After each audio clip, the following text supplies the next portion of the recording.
Good evening. It's Monday, February 26, 2018. It'll be the last time we do a show in February, which suits me because that's always the suckiest month of the winter. And this one is continued to be so. But today follows a good weekend. We had weather in the 80s both days. We had a meeting up about halfway to Huntersville at Watt Moore's house. And that's always a fun one. I always make sure I get to that one every year, as well as the one at Duck's house, James Duckworth's house, every July, where he's got the museum if you want to go and cool off, and Watt's got the shop if you want to go tinker, or if you bust something, you can go in the shop and play around, fix what you got. And if you don't bring a plane, he's got plenty of them in there you can fly. And so we had a good crowd show up this time. It was a great day Saturday. I flew for the first time, sort of. Will Davis was insisting that I couldn't leave that place without flying. So I was a little dubious about it at first. So he drug a tall bar stool with a high back on it out of his shop that was so tall I couldn't touch the ground with my feet.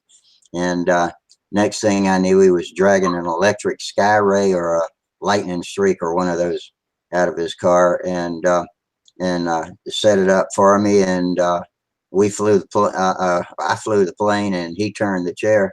And he said he had it set for 1 minute, but I think it turned out to be more than 3. And that was fun as hell. It's the first time I've flied since my incident back in October, and it was good to get a handle in my hand again. And I pulled a couple of loops, and he kind of screamed a little bit. Wait, this plane's never flown before. It wasn't trimmed for stunt, but I managed to fly it out without landing on anything besides the wheels. And hey, Sparky, I see you've joined us early. How you doing tonight?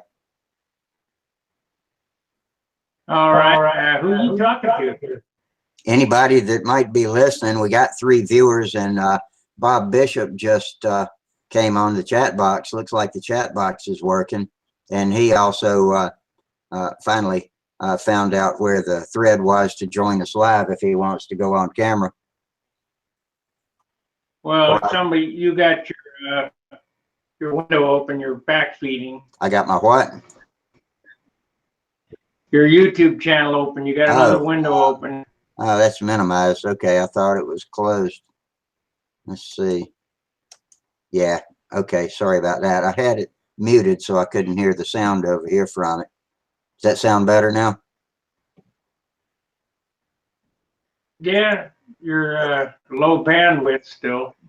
Let's see. I had it. It's all the way up right now. I swear I said it the other night. What, am I choppy sounding? Yeah. All right, let me turn it down a little and see what happens. Well, okay. I thought I'd come show my chicken wing shirt. Oh, okay. Does this sound any better? These are the nicest shirts that Stunthangar's ever produced. Oh, cool. All right. The quality on these is absolutely unbelievable. I mean, I couldn't get it done in St. Louis for that. Chicken Wings also sent adult comics books, and I'll pass them out. I don't have a whole lot of. These are really pricey comic books. They're $16 a book. Aviation Comics. Oh. And the artwork, I mean, all glossy pages. The artwork is really good. I haven't really read any of the jokes in here, but yeah, they're really good. You need to put the camera up a little bit. We're looking at your chest. Mm-hmm. Yeah, it's coming loose. Okay. That's worse. Yeah, I see. There you go. That'll do it. Okay, that'll do it. Anyway, I'll have these. I'll have books at Triple Tree. I only got. He only sent me those, and maybe after I read these, he sent me two other ones. These are thicker. Think big. Yeah, But that's it's the same characters that are.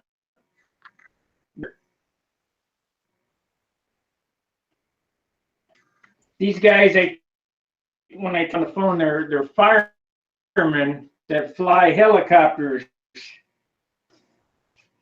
do comic books for aviation.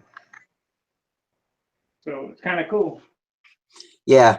I'm always looking for stuff to plug into the corners of my newsletter, and I've got a bunch of ancient comics that Howard Shenton gave me, and they seem to be dated, so they just don't seem funny to me. I've picked a few out, and I've about run out of material, so I might have to pick up one of those for that purpose. Well, I'll give you one at Okay. Listen, you that sound way you kind of can. broken up tonight too. Am I back? Am I doing well enough broadcasting from this end? Is it clear and audible? It's choppy. Is it? I think it's just a network tonight. I'll turn it from high to low and see how that does. That's on low now. Looks like I got blurrier, but that'll do. Well, I hope the chat box is working. At least Bob Bishop got in to be able to type in it, so somebody's doing something right. I was thinking about posting in the open forum to remind people that, go to the at the bench thread. It seems like I have to keep reminding, but I was afraid if I did that, then we might get overloaded. So Gerald's in the chat box now too. Hi, Gerald. He says his boys are keen on the Chicken Wings comic books. Catch you soon. Okay, maybe Gerald will get one of them from you. And that Gerald Wimmer says his boys are keen on the Chicken Wing books. He's not joining us live yet.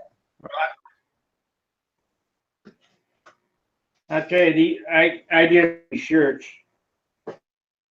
It's let me see. It's 1, 2, 3, 4, 5, 7, 8 color print, and I didn't pay any 8 color print as I would for a 2 color print in St. Louis. I don't know where these come from, but they're Hanes. Well, you got a shirt, right?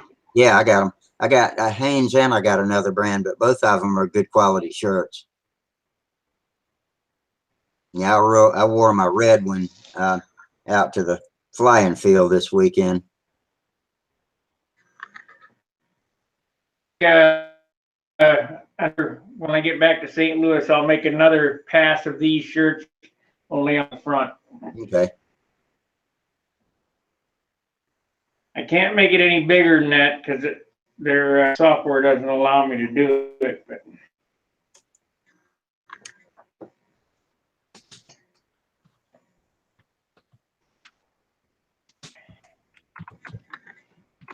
I'm typing to Gerald right now. There we go. well, my lasagna. Oh, sounds good. I'll take a piece. Yeah. Hey, Gerald, come on in. Sparky's got lasagna.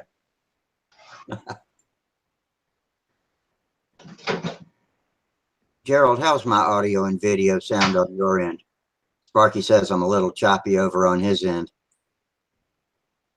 And he's a little choppy to me. So how about ping me and tell me what it sounds like over there and looks like?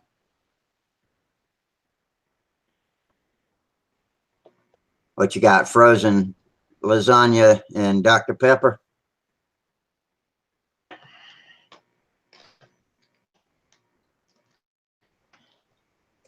Yeah, I live on TV dinners.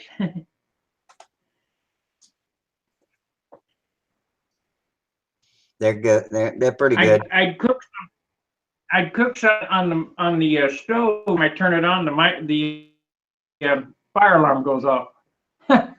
Oh, well, maybe you need to tape a baggie over the fire alarm while you cook. That'll solve that. Man, those things are If I loud. toast some Those things are loud, especially in a small room. One time I ran the shower so steamy with one of the worst hangovers I've ever had. And the steam set the fire alarm off, and I didn't know what the hell it was. And it was screaming so hard, my head was about to split. And I finally figured out where it was coming from and got a towel and swatted it about 10 times and finally knocked it off the ceiling, and it quit. That was a rough morning.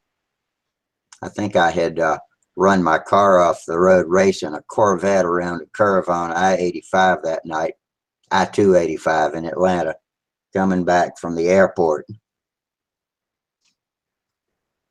I bet he thought that was funny as shit too.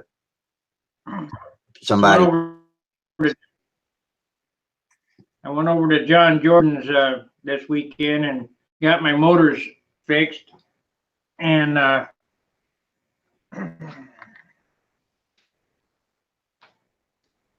got Voodoo 3 here.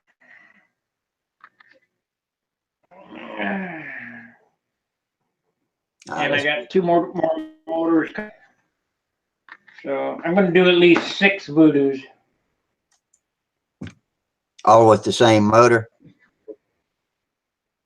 Well, 2 different styles. This is the G2135, and then I have C35. So I'll have 3 G20s and 3 Cs. But this is the one that had the rod knock, and the rod knock is gone. What did it turn out to be? Beats crap out of me. I think it was put together wrong. Well, good. So I'm glad you got a good running engine out of it. eBay's always kind of sketchy sometimes when you buy used engines. I've had good luck, but like that one that had the bad spot in it. I'm glad you got it fixed. I think the line is wrong. The rod winger.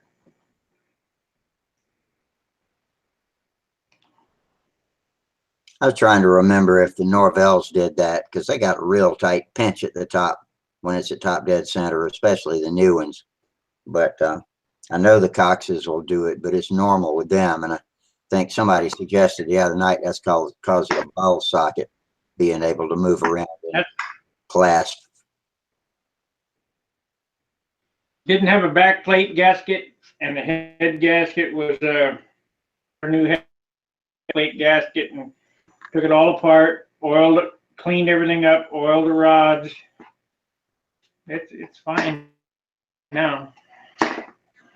Don Jenkins has got a bunch of those props that you were wanting. I forget, it's the yellow ones. I forget what's the brand of those yellow ones. And he had several different sizes of the 8-inch length props and lots of different pitches on those. And he had them at the meeting the other day, but I didn't grab any of them because I didn't know if you had said you didn't want those old H props or not. Do you want some of them? I can get them for you. Yeah, you can get a couple 8/8 and be done. Okay. Well, I'll call Don and get him to send me a couple of 8/8, and I'll have him send them to you, whichever. What's up, Tom Tom? Creasy here. Hey, Tom. Hi, guys. Hey. How was your weekend? Mine was great. I got to fly a plane.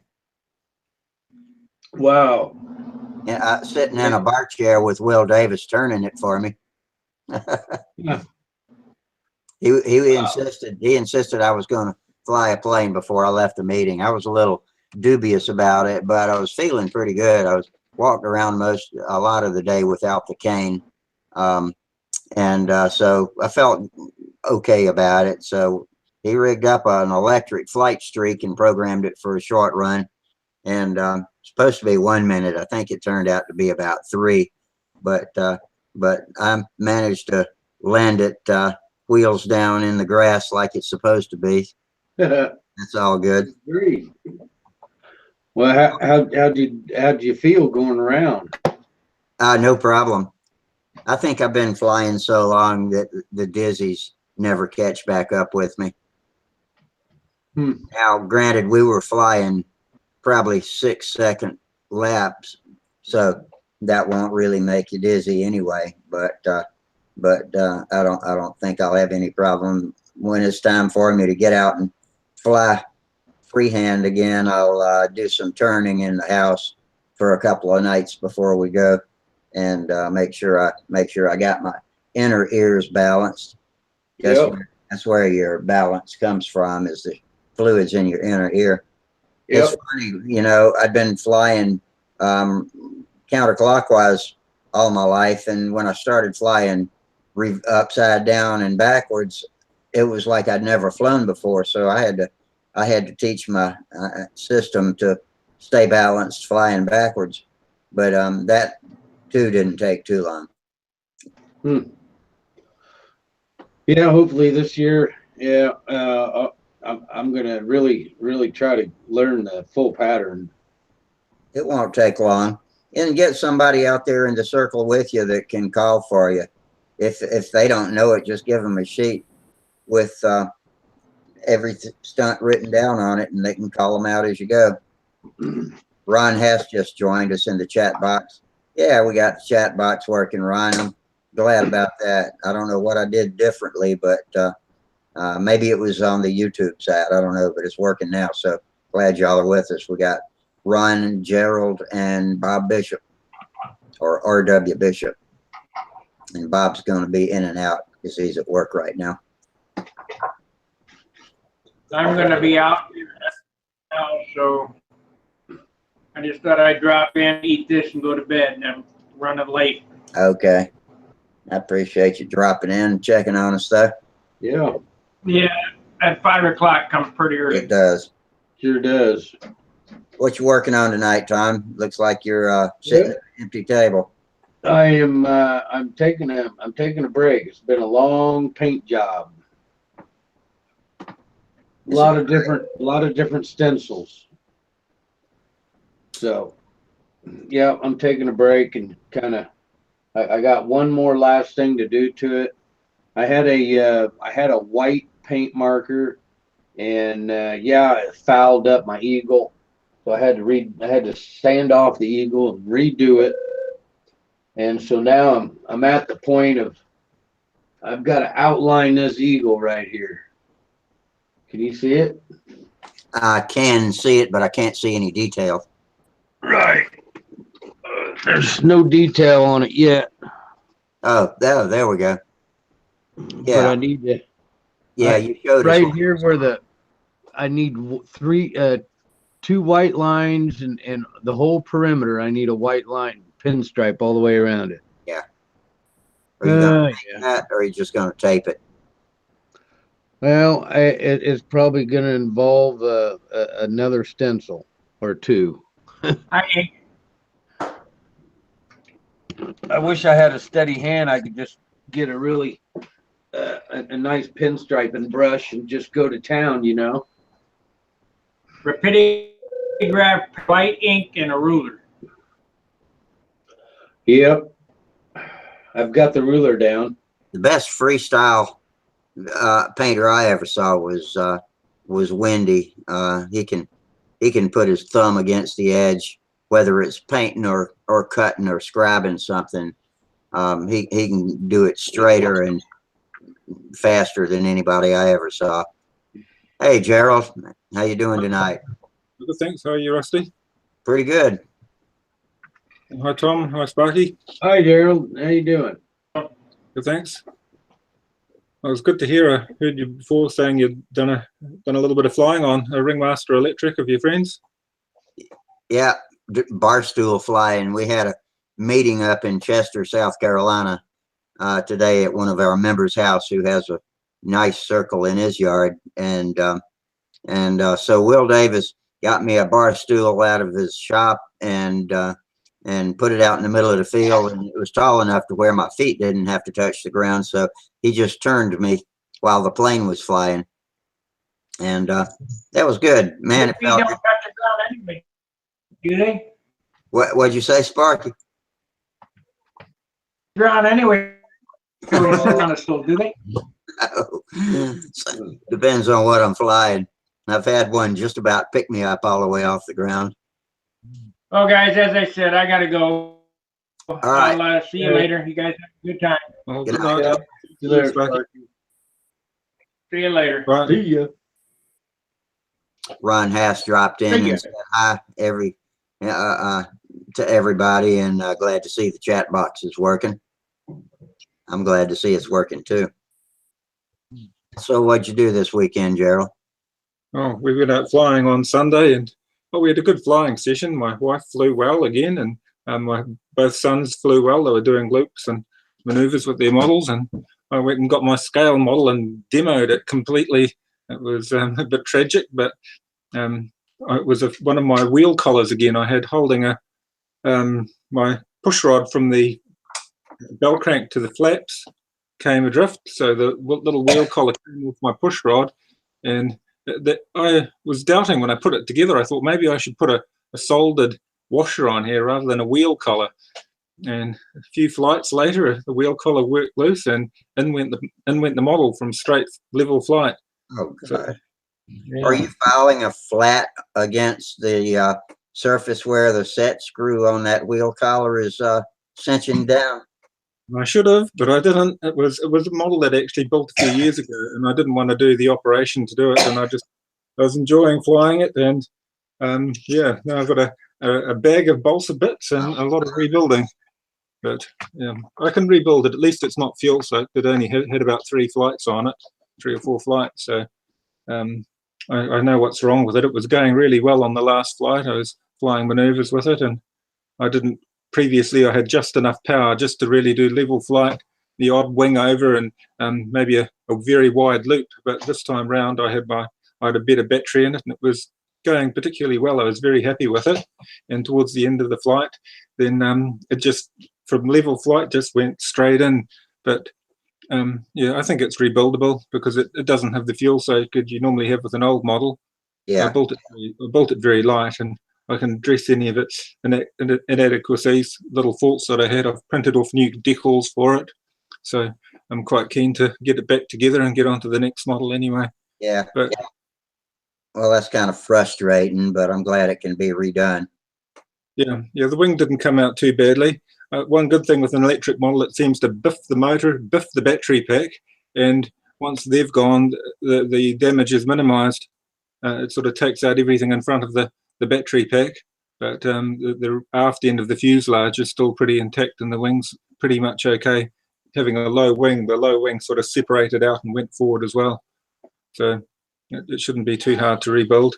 And I was able to fly my other electric model I took along on Sunday anyway, and that was interesting because I've got it here.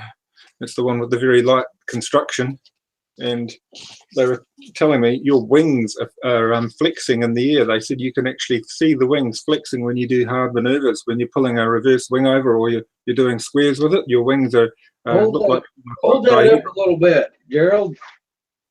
Down just a hair.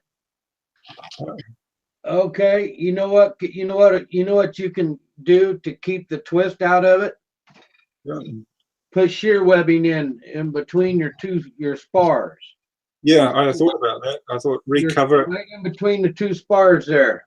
Yeah. Start out with 1/8, and Yeah. then you can go 2 3/32, and then you can go 1/16 or 2/16 thickness. No, you don't even have to go all the way out. Just about halfway ends, and that's enough shear webbing to keep it from flexing. Yeah. Yeah. But I wanted to refinish the fuselage, so it's a good opportunity to redo the wing. I can take out my other additional wiring I've got in the wing for when I had to run insulated lines.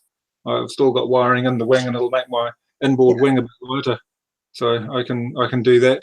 But I'm quite keen to build another electric model, having experienced how much fun they can be. I suppose you would have seen a bit of that flying on the weekend too, just the effortless ease of electric flying. It's quite nice when you want to muck around and fly something in a park, and it's also quite good, obviously, at a competition level where people want consistency. So I have to say I've been quite impressed with the performances I've seen out of a good electric combo. But at the same time, I love my glow motors, and I'm keen to build another. I like the glows. Yeah, but I really would like to have at least one electric plane for all of the aforementioned reasons that Gerald said too. And it's just nice to have one for convenience sake. Yeah, I'd like to have one too, actually. You know, just to have one and start learning about it. Yeah, don't want to be left out. I think that's the thing. You watch everybody doing it, and you think, "Oh, I can do that too. I can give it a go," and that way you don't feel left out when everybody else is going on about it. You can say, "I've had a bit of experience." But yeah, I wanted to build more old timers too. I've got my old Super Cyclone. I managed to find out why it was leaking a whole lot of compression. It didn't have a head gasket in it. After making up a head gasket, I thought, great, I can start building another vintage model. My brother got me a plan for Christmas for the Super Zilch. Oh, Yeah, another vintage model. Super Zilch. Yeah, he got me the Super Duper Zilch as well as the Super Zilch. So yeah, I'm quite keen to get another. It was a lot of fun flying my other Viking model with the Atwood Champion in it. So along that line, it'd be nice to build another vintage model, but at the same time, I'm tempted to try getting a like a Vector kit and give that a go with an electric setup, because they seem to be a popular one to convert. Randy Smith's Vector's a sort of a medium-sized model. It's not too big, not too expensive to convert, whereas to convert a Strega or an SV11 involves a bigger, more expensive electric setup. Mm-hmm. Even my brother seemed quite keen on the idea of getting a Legacy or a Vector and converting it to electric, just to have one we can fly in the local park together, something like that. When I go down to the city, I can pull it out of the car easily, and a nice compact model. You don't make too much attention with it. But, I'd like to have one electric, so if I want to go fly somewhere where it ain't noisy, or all I gotta do is just grab a battery and go, and I wouldn't mind having that option. yeah, there's one guy in our club that always turns up with 3 battery packs. He has his 3 flights and he's gone. He says, I'm off to do something else now. I've done my 3 flights, and we're all mucking about, but we're enjoying mucking around with our glows and diesels and whatnot. And we can be flying there all day. He's only got 3 flights, and unless he sits around charging his batteries again, he's off. But that seems you get about what, 1 flight out of 1 battery? Pretty much so, yeah. And unless you're lugging down a much heavier pack than what you need. Most people seem to tailor it so they're taking 4/5 of the power out of that pack in their 1 flight, leaving that little bit of reserve in it, and they just bring a number of packs with them. But, most people that fly electric here still pull out their glow or diesel motors for other events, for classic or racing events. So it's mainly for stunt and scale that we've seen electric really making big inroads here. I'd say it's probably at least 50% of the F2B models, those flying at the higher levels of competition, are electric now. It could be more than 50%. Would you see that around where you are, Tom, or Rusty? Well, at the Nationals, there was still glow in the top 5, but a lot of electrics, In our local contest, it's pretty well mixed. There are a lot of electrics, but there are more glow. And I think out on the west coast, you know, California and Oregon, Washington, they are flying more electric. It seems like, Yep. just from the chatter I hear on the forums. And here comes Steve Hines. Hey, Steve. Hey guys, hey Gerald. There's Dave. Hey Tom. Yeah, Well, you guys got blue on the bottom of that wing yet? Looks like maybe on the tail. What's that? I can kind of see blue on the bottom of the tail, but I was looking to try to see the bottom of the wing if you got your blue on it yet.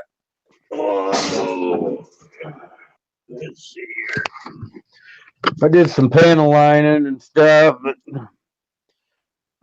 Oh yeah, you got the blue on. That looks good. It looks nice. it's China blue.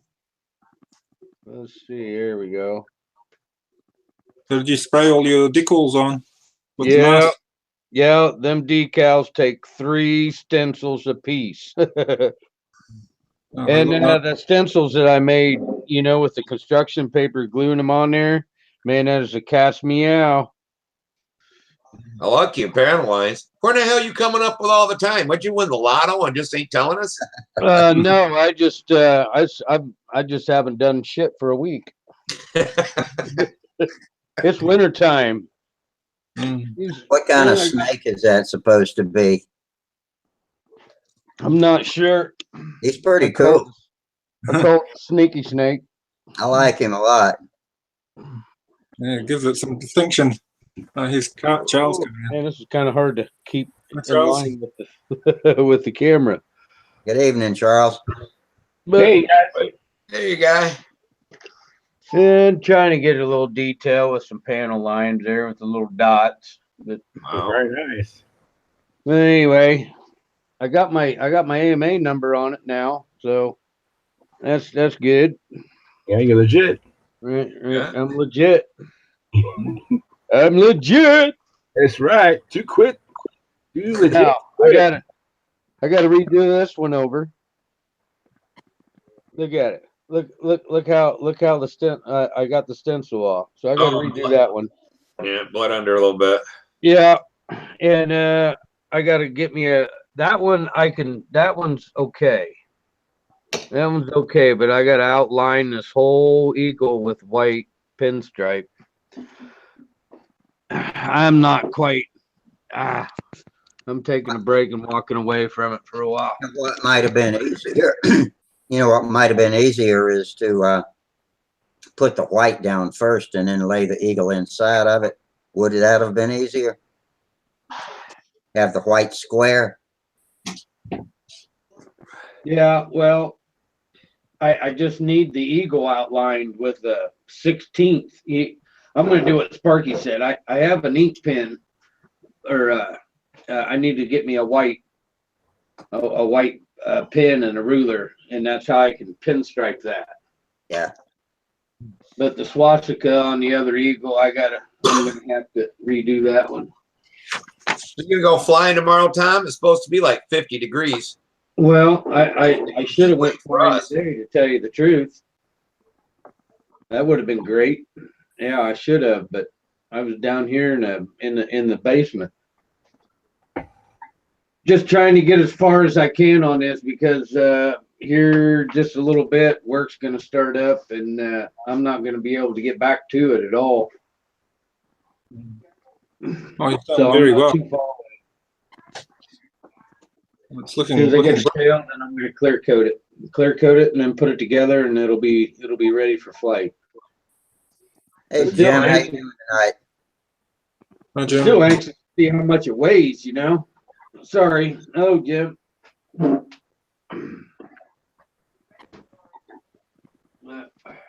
What's going on, Jim?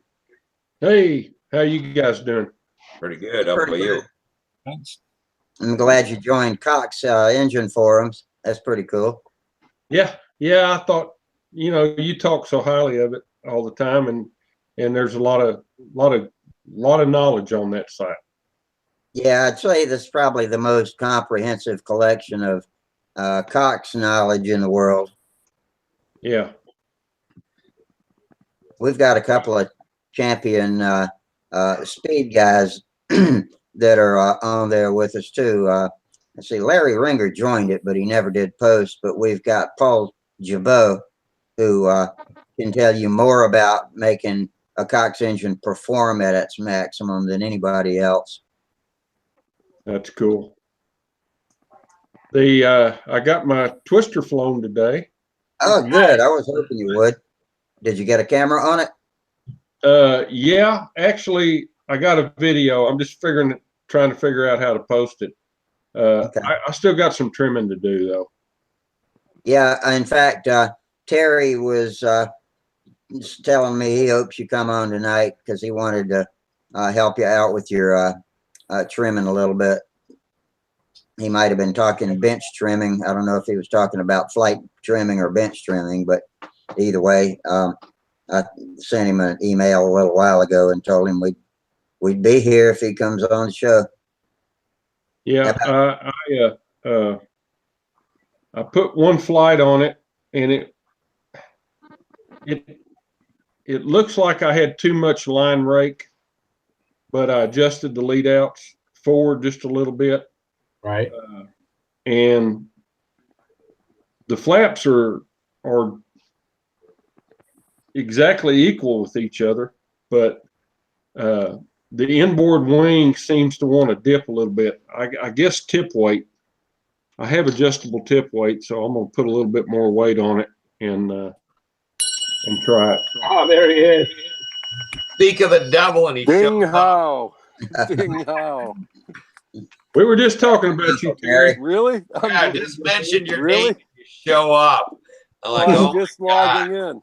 I was just logging in. I saw that there was a video. I saw the link to the video, and then I thought, good. And then I clicked the upper link to come on and went through the. You were spying on us, and you heard your name, so you clicked in. No, I didn't have a chance to click in. In fact, I'm not really able to listen in real well off the cell phone. Unless I like log on like this. For some reason, I can't, whatever. This is the old phone. My iPhone, my new phone that I got from the group at Christmas, the i10, no problem. But my wife freaks out and wants me to bring this nice old i6s out to the workshop so I don't ruin it. Oh, okay. Anyway, so who's all here? Let me see everybody. We got Charles Carter, Gerald Wimmer, Jim Ballard. We got Steve. Oh, hey, everybody. Uncle Terry. We got Tom Excellent. and me. Excellent. Usual suspect. So I got Rusty's return email. I had I was going to show Jim and everybody else. He had said he'd like to see the sunburst checkerboard easy formula for the trim scheme. All right. Yeah, You still interested? Oh, absolutely. Oh, Okay. yeah. Here, let me see what I can do here. All right. Show it. All right. All right. Just for demonstration purposes, what I'll do is use this. It's a Home Goods free ruler, right? Yeah. So this represents a trim sheet from Top Flight, the trim sheet. In fact, for Jim's airplane having yellow wings, I would go with a missile red trim sheet. So the first thing you do is I'd start all my sunburst with a 1-inch strip, okay? So I'll take that trim sheet and I take my best straight edge and then cut a 1-inch strip, right? A 1-inch strip of the red. And so you got a 1-inch strip. And we can use this old, this Junior Satan as an example. So what you do is you've got this long 1-inch strip.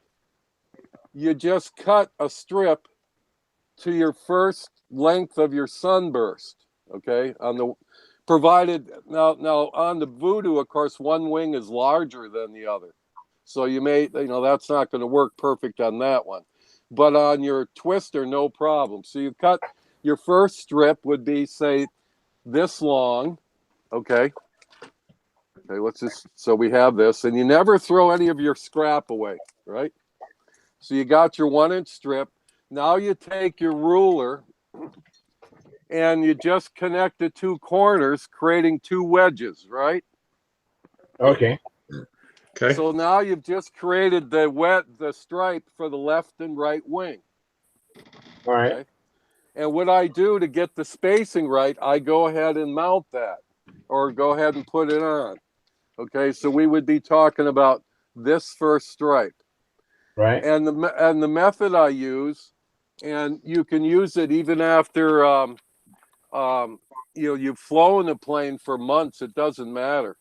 You take some water, some tepid water, and a couple drops of detergent, and make a little pad out of a piece of paper toweling. And then just saturate that area, and you keep rubbing it, and you'll see after a minute, once all the oil is lifted off, and that depends even on new monocoat after you've covered a new plane, your hands transfer a lot of oils. And you float that on there and you lay your first stripe down, okay? And on the first stripe, like here, like this first stripe, I would just kind of eyeball it, like 1 inch back, but just make sure whatever you do over here, you duplicate on the other wing, okay? Right. So you float your strip down, you pull the backing off, you put the strip down, you'll see that light dishwater fluid lets you move that strip so you can get it perfect. When you get it where you want it, take your fingers and just tap it in the center and draw your fingertips out along the center of the stripe. Right. And then work it out to the edges. You will get no bubbles, no nothing. It'll lay right down. Then you go to the second stripe.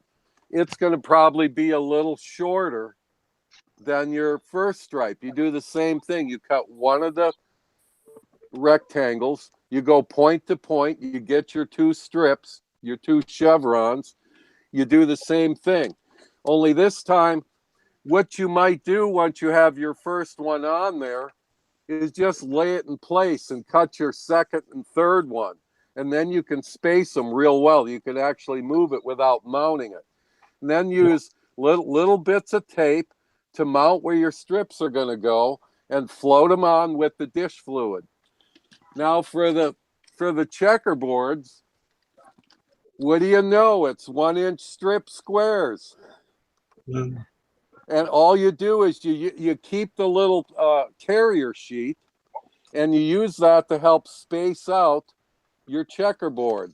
Now, when you get the little ends cut, even on these chevrons, you don't ever throw those little pieces away. You stick them back on carrier sheet. Because when you're doing lettering and stuff, all those little pieces can be used. I have a whole bag of them in the house, a huge 3-gallon Ziploc bag full of nothing but little carrier sheets of monocoat trim sheet. But I copied this thing from the old barnstormers and all the old planes that, there used to be a heck of a lot more air shows back when old Terry, who's going to be 70 in May, was a kid. And they're getting fewer and far between. So if you have children, I know all you guys have been and you're all airplane crazy like I am. Get your kids out to an air show. But I would be flattered, Jim, if you put a sunburst and checkerboard on your plane, and it wouldn't be copying me. It would be copying all the great barnstormers. But it makes a real beautiful display when the plane's flying. Well, I bet. Especially when you do your wing over and they get the view of the checkerboard on this side, and and then I'll do a hook at the top. See, with these airplanes, I do maneuvers that you stunt guys only dream about in nightmares. Nightmares, yeah. Yeah, exactly. When the wind blows too hard up top. Yeah, but Jim, send me your email, Jim, because we hold lots of classes and stuff over at the Wink Wink Nudge Nudge site. Okay. Anyway, I Now, got when I lay trim down like that with monocoat, rather than soapy water. I use Windex, and then Yeah, there's yeah. no- Windex works. that activates Windex. the blue. Yeah. You know, I did some with Windex, and I don't know if it's because it evaporated so quickly. Like if you use Windex, just make sure you've cleaned the wing a couple times by squirting it down with the Windex. Yeah. Yeah. Or even something more radical. I've actually used acetone, but it Well, you will don't have take to. a Yeah. little of the sheen off. Yep. But Um, man. But works great, and you know, play with it. It's just a fun trim scheme. I got a Just a question fun for you or anybody else, but I was thinking, I've got this chrome monocoat, and I might want to put some other little small accents on the plane here and there, maybe on the fuselage. And if I put them on the fuselage, my usual way, spraying them down with Windex and letting them dry out. What if I spray butyrate clear over them to kind of hide the edges and also to make them permanent? Will that butyrate stick to the? Yeah. I don't think all you right. can use I don't think you can use butyrate. Like I've used that clear luster coat. I know you have that. I Right? do. I'm afraid Yeah. I might not run. Afraid I might run out, but I'll save what I got till then. Yeah. But we may not be Yeah. able to get that for much longer. Yeah. Here comes Mike and everyone. Dungeon. Hey, Rusty. Hey, Right. no lights tonight, huh? Not much. It's dark, I take it this time. Yeah, I you can't go. even see your face now. So You got a lighter? Yeah. yeah, hold the lighter up next to your face. The whole time. And Eddie Suter's joined us. Let's see, 1, 2, 3, 4, 5, 6, 7, 8. I think we got 8 of us. And don't count me. That makes 7. 3, Oh, and you got 4, Otto now as Yeah. well. Got Otto. 8. Hey, Hey, Otto. Hey, Otto. Hi, guys. No, so Terry, after you have Yes. the stripes down, I'm the shadow tonight. go over it with the monocoat iron lightly, or what do you do? Well, with the trim sheets, you really don't have to use Oh, any trim iron sheet. on it. Okay. Yeah, like I use the trim sheets; they're real thin, and all that you need to do is take it out and put it in the sunlight for 30 minutes and let the UV hit it, and it's on there. Okay, it's a trim sheet. Okay. Yeah, and just one other point on the what I found out. Although I like the smaller checkerboard, I use usually 1 inch or 1 1/4 inch sunburst, and then I went to a 2 inch checkerboard because the planes are usually moving so fast. That's why I like to stall it out at the top of the circle and hook it.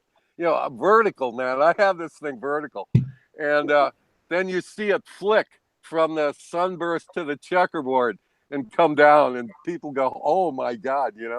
It's just a cool looking design. But the bigger checkers don't blur; they show up better as a checkerboard than the Right. 1 inch do. Right. That makes sense. Yeah. Yeah, I can Yeah, show I you can better see on this other plane. It's also a little less tedious to put the bigger ones on. Yeah. And then let me see here.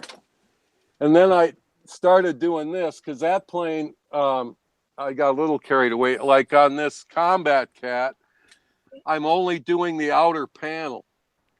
So when you get it up there, that contrast between the white panel and the outer panel being checkerboard, and then of course the top of the plane. That's a Combat Cat. In fact, now that I have my shop back sort of where it should be, and my wife taken care of as much as I can do, we'll resume and maybe Friday do like if you guys want to see the double combat kit, what it looks like before I put it together. It's got the famous top flight shaped leading and trailing edges that they were just famous for. Yeah. Didn't you have some order from Sig? Yes, Did you get them in yet? not yet, but Okay. they I should have them in a day or two. I ordered some 3/32 and some leading edges and some Okay. spars and stuff. You know, the normal stuff. Yeah, but they have the best spars, or excuse me, shaped leading edges for like the voodoos and stuff, because you need the more pointed leading edge, Steve, not the leading edge like a stunt ship or like a pattern ship. Yeah. Yeah, I know what. Yeah, they There, used to. oh yeah, there you go. There she is. Then we'd after we got done, then we'd round off them sharp ones because that's what the hobby shop carried. Yeah. Yeah. All right, we printed if you're playing. I'll move it back a bit. Oh, there it is. Well, there you go. Yeah. That's it. Including the little. Yeah, the little man. Yeah, there you go, man.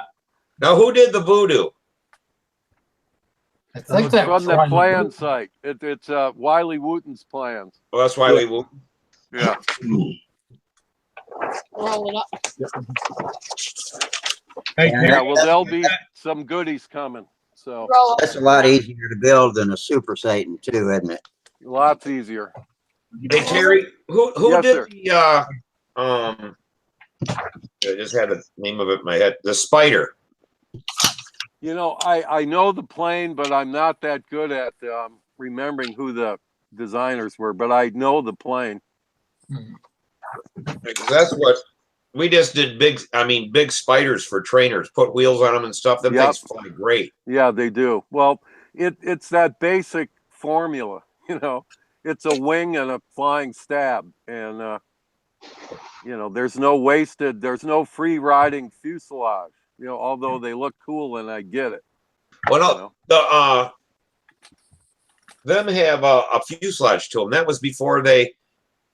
You know, I was kinda like, wasn't it that real narrow though? It was real narrow, and it was almost like a profile fuselage.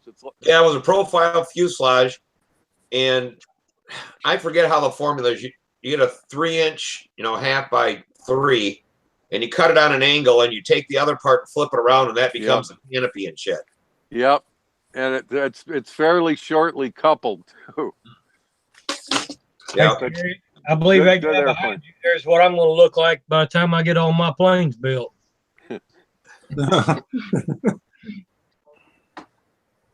Well, it's all good. Yeah, I gave up on finishing all my airplanes. That ain't probably never going to happen. I got 13 blueprints I got to build, and I don't think I'll ever get them built. Man, if you paint an airplane all the way from start to finish, it's a lot of finishing work, ain't it? Oh yeah. Well, painting is, but you're an artist, man. You know, I watched the replay of last, and I'll watch this one because I obviously missed the beginning. But man, your paint work, you know, I saw the results of all your masking. That really, the leopard print or whatever you call it, really came out nice. Yeah, he showed all of his panel lines and stuff tonight. So. Well, I'll get it on the flip replay unless you show it again. Maybe there's enough guys to show it again. Tom, you can show it again. You won't hurt. I can show it again. Oh, I like the pale blue too. That's a Yeah. hard color to match up. Did you get it out of the bottle, or you have to mix it? I got it out of the bottle. I Wow. had 3 blues to pick from, and I finally decided to take all 3 blues, put it on some wood, let it dry, and then I clear coated it. Yeah. And the clear coat, I like this one. It won. You need to get a better angle for your panel lines. They're not coming through like they did before. And they're just a little bit. It's not focusing. Yeah, on a Oh, the there I stab- see him. Oh, wow. Yeah. On the Oh, stab, that looks real good. two trim tabs per elevator. And the same with the rudder. Yeah. That's what I got off the internet anyway. But And then the flap illusion of 3 separate flaps. And I looked and looked and looked and looked. That's the deal with the wide marks right here. Yeah. Come on. I wish it'd focus. Yeah, all right, there it goes. A little better. Because it gives the illusion up in the air, you know, three Yeah. separate flaps. Yeah, it looks neat. It's a good illusion. Yeah, looks good. But Very nice. Looks really good. Yeah, I love the snake. That's like from the desert campaign, right? yeah, I don't know. think the Africa Corps. I I've seen it on a model, and I was like, I'm gonna have to build one of them. I mean, Well, I've seen it in one of those squadron books, the actual airplane. I'm sure of it. yeah. What kind Yeah, of I got my. I don't know if you can see the little gun in there. Yeah, I see it. Yeah. Now see see them rubber boots. Yes. Yeah. I got that out of a Chevrolet GM connector mid-90s. Oh, sure. Is that a fuel injector boot? Yep. Well, it was off of throttle position sensor, but it Sure. don't matter.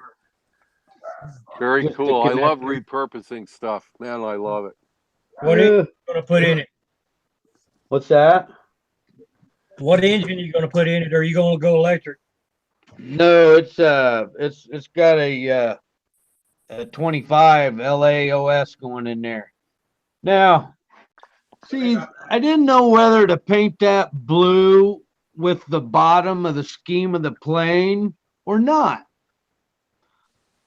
That confused me because all the pictures I see the blue right here, you see?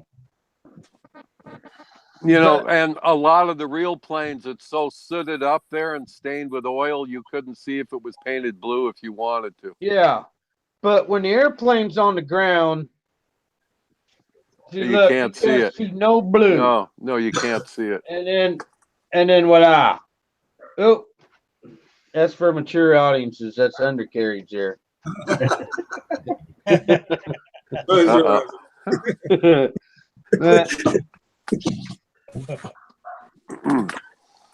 Now, I'm still contemplating on whether to take the charcoal and start weathering and shading, and that'll make it real dirty and everything. And I don't know. So far, I kind of like the clean look. I might just leave it like it is.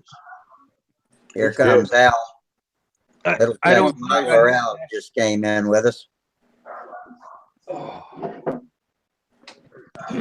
How you doing, Al? Good. I would Good. leave How you it. guys doing? Hey, Al. Well, Hey, thank Terry. you guys. Appreciate that. That helps. There's a lot of stencil cutting, buddy. I Yeah, can looks see like that, it. man. I probably have altogether all the stencils I've had to cut by hand. I've probably got 10, 12 hours. Wow. You saved them, right? Yeah. In fact, the Stuka stencil package is the thickest package that I've got just to date. But I was able to keep every one of them. I tell you what, the construction paper and the adhesive to this matting is great. I mean, it worked great. Glad you got the patience to do that. I'll be back in a second. How did you fasten it to the wing to paint it? Well, I went to Walmart and I bought this clear mat. Oh, wrong. I bought this clear mat contact paper. contact paper. It's at the section where you go get your, like you was going to redo your cabinets and you wanted to put cabinet lining in. That's where this is located. And then I took and bought some Elmer's. I bought some Elmer's spray adhesive. Yep. And then I just took construction paper and sprayed the contact paper and then put the construction paper on top of it. And I'm then gonna get some of that Elmer's. I've got a giant bottle of Loctite, but I'd like that small bottle. yeah, it's only $2, but you know, I have Yeah. this too. Oh, baby. You know, Time the is it? 77, the 3M. Yeah. Sure. Yeah, that's what everybody uses kind of as a generic term too. It's just, it's expensive, but I don't know. It's got a lot of adhesive to it. Is it stronger than the, has it got more grip than the Elmer's? The 77 is more powerful than the Elmer's. Okay. Yeah, 77 can go permanent, so you need to be Yeah. careful with it. Yeah. And then you need to use a heat gun. I use it to hold all my sanding discs on here in Florida with the humidity and the temperature change. It's But good. you'll need to use your heat gun to get it off, but it's not a big deal. It's good Now- for putting those cloth patches, like AMA patches on your hat too. It is permanent.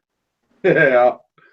I mean, see, I can reuse this. And what I did was, is I just got parchment paper here, and Yeah. I just I laid them on there. See, I still got my stencils here, and I just sandwiched them between two pieces of cardboard. I'll be able to use them next time, or you know. So the contact paper holds. Yeah, I didn't think about it, but I thought, well, the construction paper with the colors, I thought maybe the ink would bleed out of the construction paper, you know, once the paint hit it or dope, but it don't. So it's okay. But I mean, it made that matting to where it was able to, I could use it, I could draw on it, cut it out, and then transfer it to the plane. Hey, you should try some Fisker's paper. I don't know exactly where you get it. I've got a partial roll of it. It's like almost like a tissue paper with a peel off backing. You can draw on it, print on it, cut it out, peel it, and stick it on anything. Yeah, It's that's called what this Fisker's. is. Yeah, That's what, you know, that's what that is. But yeah. you know, go ahead and cut it Well- out and then well, try to it's too put it on a thin. plane. Well, it's a lot of them are too thin. The Fisker paper you can get in different thicknesses. Yeah, I my think buddy, art supply stores sell it, as I think now. yeah, my buddy, what he does is he uses this, and then after he does all the cutting on it, then he puts another piece on top of it so he Yeah. can transfer it to the airplane. Very cool. And I'm like, oh well, it's still hard to control. Well, I So- thought about doing that with paint mask, like for these cutters, Right. and do the same thing that way. But I haven't tried it yet. I'll be right back. Nice. So, Charles, tell us about the nice weather. Make me feel bad. Well, actually, we have a little cool here, but not as cold as where you're at. And but the wind is kind of a problem. I'm not sure how fast the wind was, but it was gusting pretty good. So I only did a couple of flights today. Yeah, everything's flooded here, so Oh wow! it's We going. had we had two tornadoes yesterday in about 10 miles north, 15 miles north of me. Man, forget that stuff. You know, they said some people got killed. Yeah, I had one got killed, a brick wall, fell on a little elderly lady. Oh man! Hey, listen, I grew up where there were tornadoes and stuff, right? Yeah. Here we have hurricanes. Now, here's the hurricane. It'll be here next Thursday. People stick around. It'll be here next Thursday. Uh, Not this Thursday, a week from Thursday. You know, it's not much better though when it gets here. So a picture on Facebook. It had the groundhog. It said I saw my shadow. So there'll be 6 more weeks of winter. except for Tennessee. She does what she wants to do. It was 72 degrees Saturday. It was crazy. Wow. Yeah, we had beautiful weather here. It was 80 degrees in Columbia both days, and it was about 77 where our meeting was, a little bit north of here. You know, Saturday I wore shorts in the middle of January or February. It's crazy. Wow. Well, we had good weather here, and the Honda Classic was on, but I'm not really too much into watching golf. So, but my son was there, had passes for all the things, but everybody was upset because no drones, none of the good drones would fly because it was a no-fly area because President Trump was at his residence. So, Oh, and you know those new DJI drones that they won't fly because they're able to. Everything's worked through your cell phone more or less, so they can put the signal out where you can't fly it. So I didn't know that. yeah, well, that's what we need to do to all the ones that the parents are buying for their kids at Walmart and screwing it up for all of us, putting them out. Did you see the video from showed the jets coming into land below the drone? No. Oh man, They call it not good. geofencing. Yeah. I know one thing, if they're flying them, they got a whole lot better eyes than I got. Because that little drone that Samantha has, you get that thing up any kind of height and you can't tell what damn direction it's going or anything. Yeah, well, these no, are all like FPVs, you know, it's all first person view stuff, most of them. Maybe not, but I think these guys that are getting that good video, that's like a DJI or a better quality. You know, see, I play with all of it. I'm no big drone fancier, but I built a couple race drones, but I've since stripped the FPV stuff off, and I just picked up a new antenna to put on my gliders because I'm flying down at the beach FPV. That's why I like control. I know exactly how far away and what direction it's going. You said it, man. Yeah. I was watching a thing on YouTube from Horizon, and they got damn 4-wheel drive cars now with that camera on there. Oh, and sure. Race them. Yeah. And I mean, I can't believe the stuff they can do and how they can judge, you know, sliding them through the corners and stuff like that. Well, you know, you wear the FPV goggles, and that's way different. Like I've flown some little ones with the little screens, Yeah. But when you get a decent pair of FPV goggles, or if a friend says, "Here, try this," don't do it, because once you do, you're gonna want your own. The goggles are about between $400 and $500, and if you get one any cheaper, you'll be sorry because you're gonna go get the $400 to $500 range goggles. But once you have those on, the ones that I got at Christmas, when I sync it or I bind it to my glider, see, I have even all the terms correct. When I bind it to the glider, now when I turn my head, my camera turns within the nose of the glider, plus up and down. So not only am I flying it, but if I turn my head, the camera turns. And it only takes a few seconds and you're in this glider. And that's what's in those cars. They have the cameras because you can't drive a car, Steve, unless you can turn your head to the left to drift the corner. But once you have that ability, it's just like you're in the car. Okay, Or just boat. no seat of the pants feeling like you're, you know. Well, no, you don't get that. Like the car's pushing or. No, you don't get that. Does it feel like you have any depth perception? Yeah, you do. You know, the first time that I tried this, and I have quite a few hours in a full scale glider. I had a Schweitzer 126 for a few years. Great plane. Anyway, when I was flying the first time, they had me in like we put up those like umbrellas or those little, almost like a little tent, like a little tent on a windy day at the beach because the sand blows.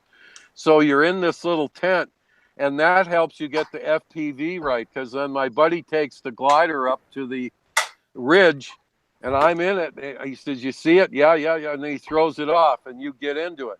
Well, when I was pushing the nose down, I was flexing my shoulders up. My friend says, "What in the heck are you doing?" When I'm flying the real sailplane, you're strapped in. So when you push the nose down, when you hit a big bump or you're doing something, I would push up with my shoulders to keep my butt in the seat. Everybody does it. Everybody does it. It was so realistic. I was putting the shoulders in. There was no flying. Wow. So listen, it's as good as being in it. Oh, Almost. Except when you crash, I say, "I'm crashed. Where are you?" "I don't know. All I can see is sea grapes." He says, "Well, you were 2 condos up the beach when I lost you." Wow. So then you but gotta we put some found it. kind of little, gotta put one of them things in there that like for your keys, your Oh phone. yeah, the your GPS. keys. Yeah. Well, listen, Spectrum just had their new radio revealed at the expo, the AMA Expo, and they've got this 12-channel thing. The guy didn't do a very good job on the AMA thing explaining it, but I read about it, and I was talking about it with a couple other guys that fly RC. And all these channels now, other than just for pure function, they're going to be a lot of diagnostic. I mean, we've already got the GPS in the boats where we can see how fast they're running, cylinder head temperature, exhaust temperature, header, tune pipe temperature, all this stuff. I mean, you're just going to have all this information available.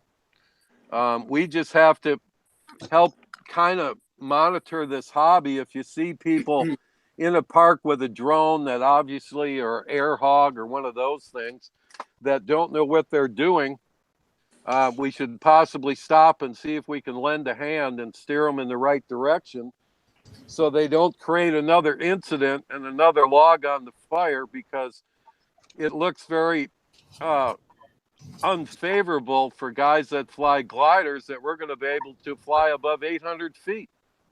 My high start takes me to 1,000. My rubber high start takes me to 1,000. Wow.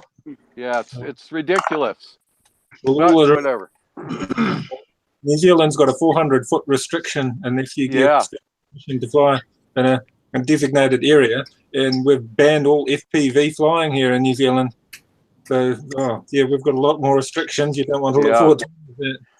Well, But, that government doesn't want you seeing what's going on, Gerald. That's I know. We live in a pretty much total control state, so I won't say I anymore. get it. Well, they said that here in the United States that the biggest group of people buying the quadcopters or whatever with all this stuff in it are the police departments. Yes. That's huge. That they're finding out it's not very expensive to have eyes in the sky now. And Yep. Well, if you saw the Olympics, I mean, the drone symbols, I mean, the TV didn't cover it as good as you can find it on some of the published YouTube things, and I think it was all DJI, which is, of course, a South Korean company. And but, they had, I forget what it is, like 10,000 drones spell out and do those symbols. Yeah, and the closing of the Olympics. Yeah. Yeah, that was pretty amazing. They also had that at the World Series and Super Correct. Bowl. Yep. Oh yeah. We got Minnesota Mike trying to come in, but it's full up. There's not enough room for him. I told him to jump in as soon as we can. I can jump off for a little bit because I'll go check on my wife and you guys visit, and if there's room, I'll get back in. yeah, I got to get to. It's almost 11, and I got to be in early tomorrow. I've got to get to. I'm like barely keeping my head open, and Same here. I'm so sleepy. I've had a rough week, man. It's been on this plane. I haven't been contributing too much, but it's good to see you guys for a little bit. I Yeah. think I'm gonna call it quits here pretty quick anyway. At least we've had a Oh, record. man, We've never had so many. you're in the shadows, Michael. I'm gonna call you Yeah, I'm the shadow. shadow. The shadow knows. Knows. Oh well. Record. We've All never right, had. guys, we can do better later. All right. Yeah. I'll see you Friday. Well, light your candle next Friday. Yeah, I guess. See y'all later. Yeah, you guys have a good week. I'm Bye. Well, that cleared it out pretty good. I didn't mean to run anybody off, but Minnesota Mike can come in now. Wait till I tell Sparky you running everybody off. Yeah. No, I tell him I had attracted a record crowd. Yeah, I couldn't even see everybody on my screen on the bottom. I had to keep on swiping back and forth. You're right on the limit. Yeah. I missed Friday's broadcast, but we was having our Pinewood Derby race at church Saturday night, so I was finishing up the cars. I don't know if any of y'all have done the little Pinewood Derby. Oh, hell yeah. Yeah, We that's- probably all have. now the Cub Scout. Yeah, here's the one I just made. It's a Look at that. little hot rod. All right. Oh, it's good. And then there's my wife's. I don't know if you can see the two-tone blue in I it. see it. Yeah, I do. And my oldest one here, I made him the pickup truck. All right. And that's comes with I'm like, a fifth wheel, pulling his drag truck. Wow. And Wow, then that's pretty cool. my youngest one, he wanted a demolition car, so I took one and made it and just beat it up with a hammer. We always have every year we have it out at church. It's pretty cool. But so I don't know if I hadn't seen the broadcast yet, so I don't know what all I missed. I'm sure just Oh, it's the same old stuff. Hey, here's Minnesota Mike. How you doing, Mike? Good, Yeah, Mike. Mike, Can you hear me? Yep. I can hear you. Yep. I still got to find my headset for this thing. I'm going to turn your volume up a little bit. There Let's you see. go. Maybe. No. I don't see you listed in my control panel.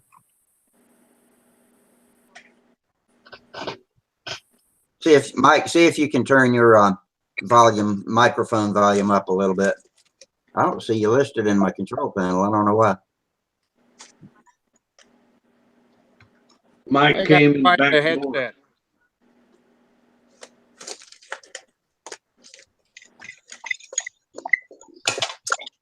So, Mike, have you been to any races with your car lately or your bike? No, they start next weekend. Is March meet down at Bakersfield. There hasn't been nothing going on. Let's see if I can find those pictures you sent me, and I forgot where that folder is now. You sent me pictures of your bike.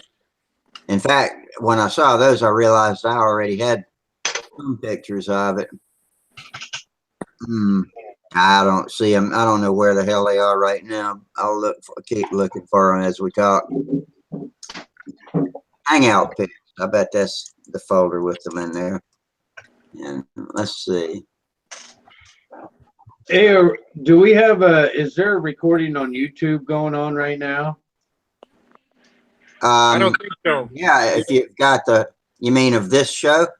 Yeah, because I'm on YouTube right now, and there is no live Stunthangar. Well, If hang you on. go to Stunthangar, you can see it. Where Rusty posts, but there's no chat. If we're at the bench. If you go to at the bench, and then you'll see it But there. usually if I go to YouTube, Right. it's live there on YouTube. I click on, but That's not a- I'm checking. You might hear an echo when I do it, so let's see. because I was trying to, I always go and look at live, at the chat, and So I go to YouTube and click on it, and then what all I do is just hit pause, but yet I can see the live chat. Are you hearing any echo when I talk on your end? Nope. Okay. I don't know. Maybe it's because I've popped the chat box out. It was like that last week too. Yeah. But even though I go to my subscriptions and last week's is on there, just not coming up on live. I'm going to try something and see if it comes back to live. But you might start hearing echoes. In that case, it's not going to work. And okay, I'm changing from unlisted to public in just a minute. Here we go. Public and publish. And if that's going to work, it should start up in a minute.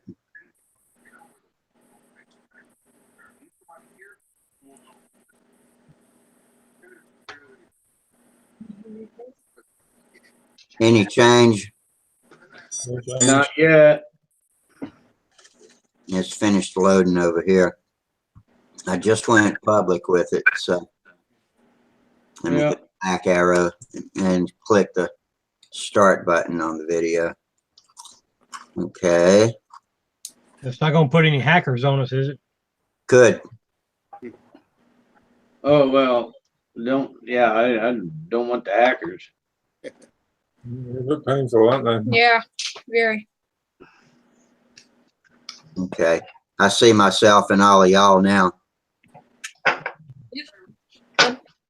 Cover the young one's eyes. You know what happens? They've seen it before. It's pretty Yeah. ghastly what happens sometimes. Yeah. It's not good. Not pretty. Okay, I got the chat box over there just popped up. And so anybody that has access to that, oh Lord, it's doing all kinds of stuff. I'm not sure I'm doing the right thing now. Uh-oh. I'm only going to experiment for another minute because when I started, the conversation dropped off to nothing. And I'd rather have good conversation than good chat.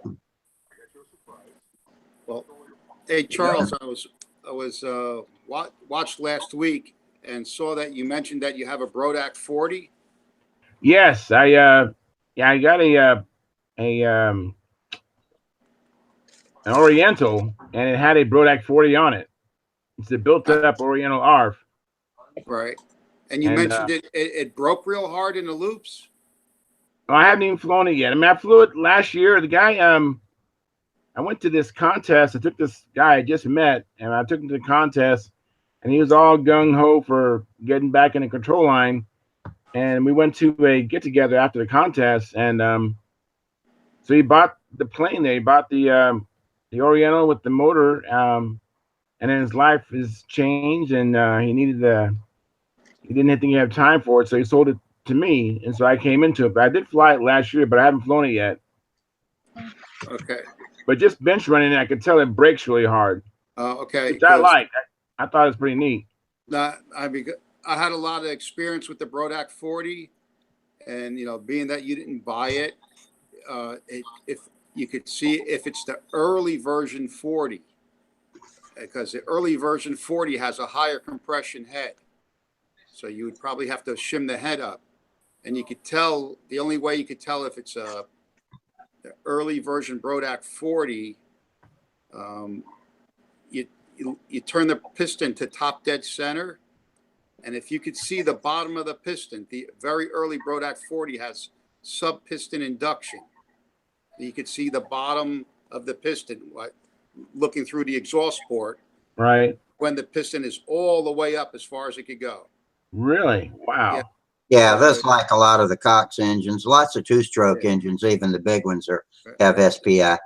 It allows more fuel mixture in the crankcase to be mixed.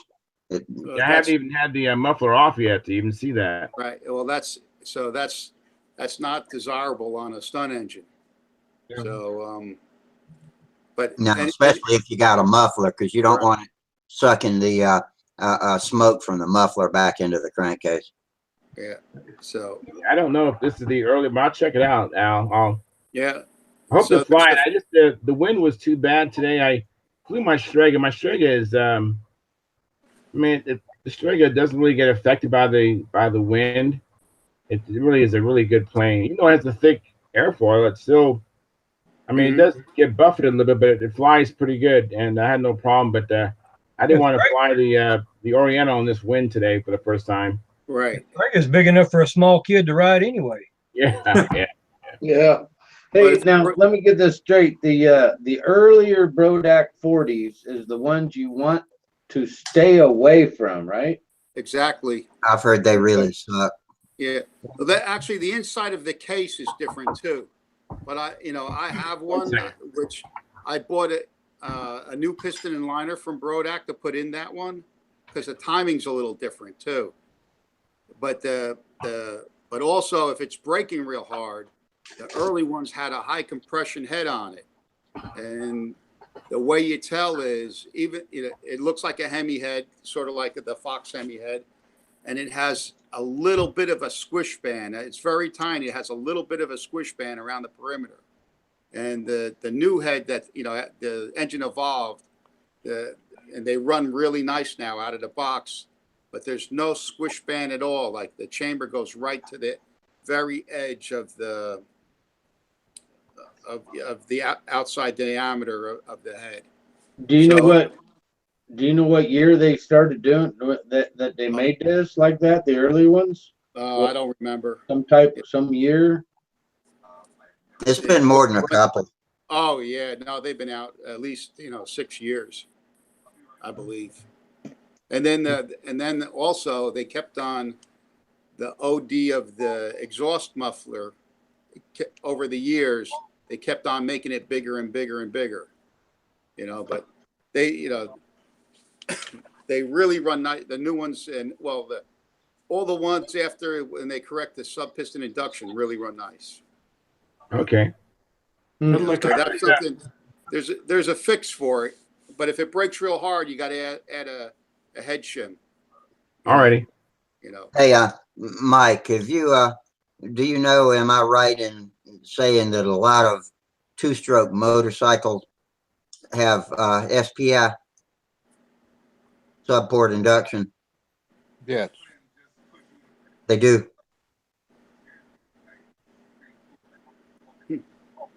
Well, some engines use the ported skirts on the piston, on the actual piston. It's got the holes cut in the piston to get additional transfer that way. Otherwise, even like on those old engines like the, you can see it's got holes in the liner, so it's directly taking it from the atmosphere that way.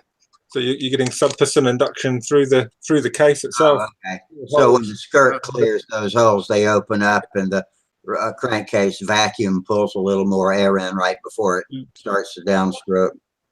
Yeah. You wouldn't think it would run with those holes in there. Well, yeah, it's a slight vacuum when the piston rises enough to open them, and then when it pulls air in, it leans it out, meaning you need to richen the mixture up, and the end result is you get a larger volume of fuel air mixture. Yeah, but that'd be like having a loose backplate, or something. Yeah.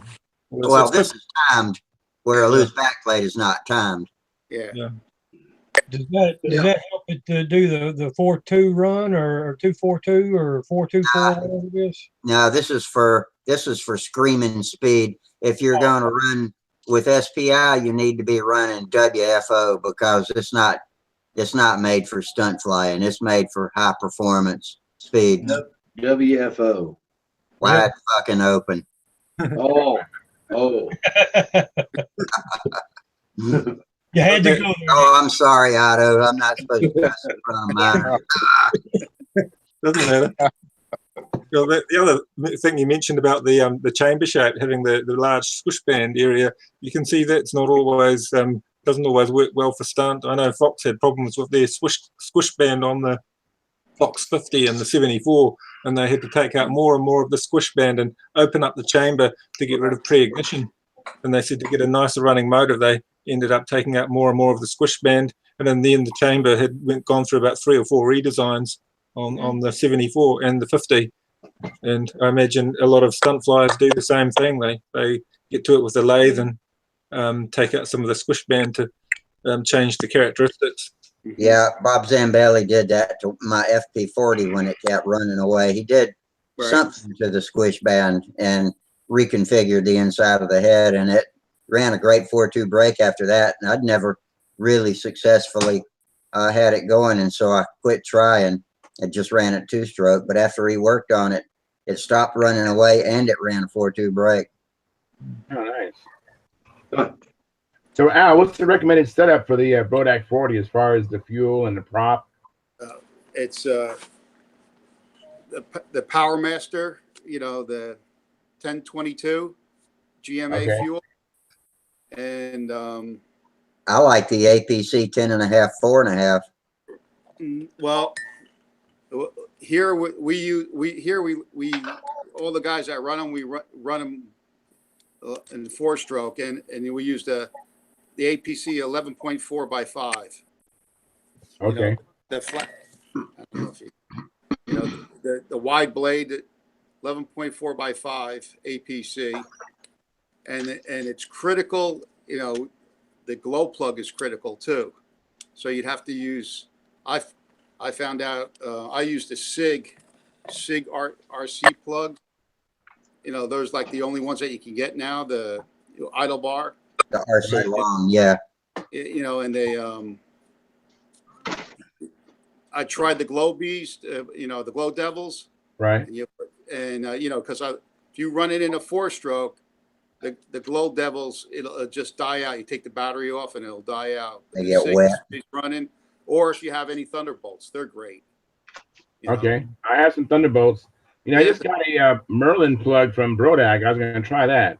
I haven't tried those yet. I have a couple also, but you know, they're not idle bar. But my friend uses the Fox. You know, one of the particular Fox RC plugs works good too, but you can't get those either.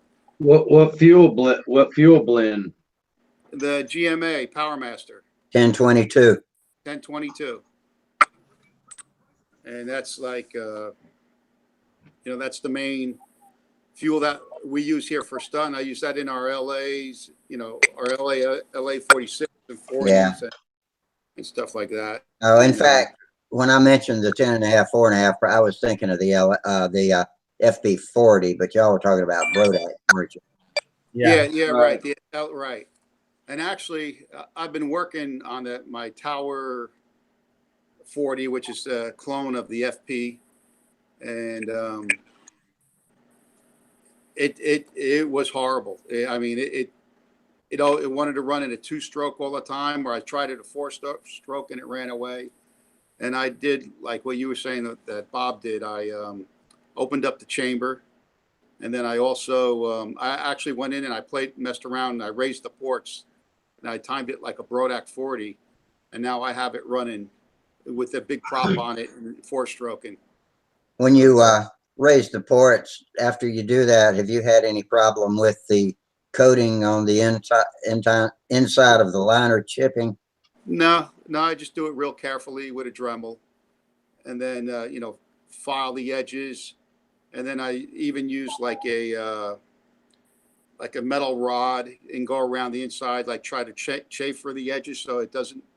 There's not a catch.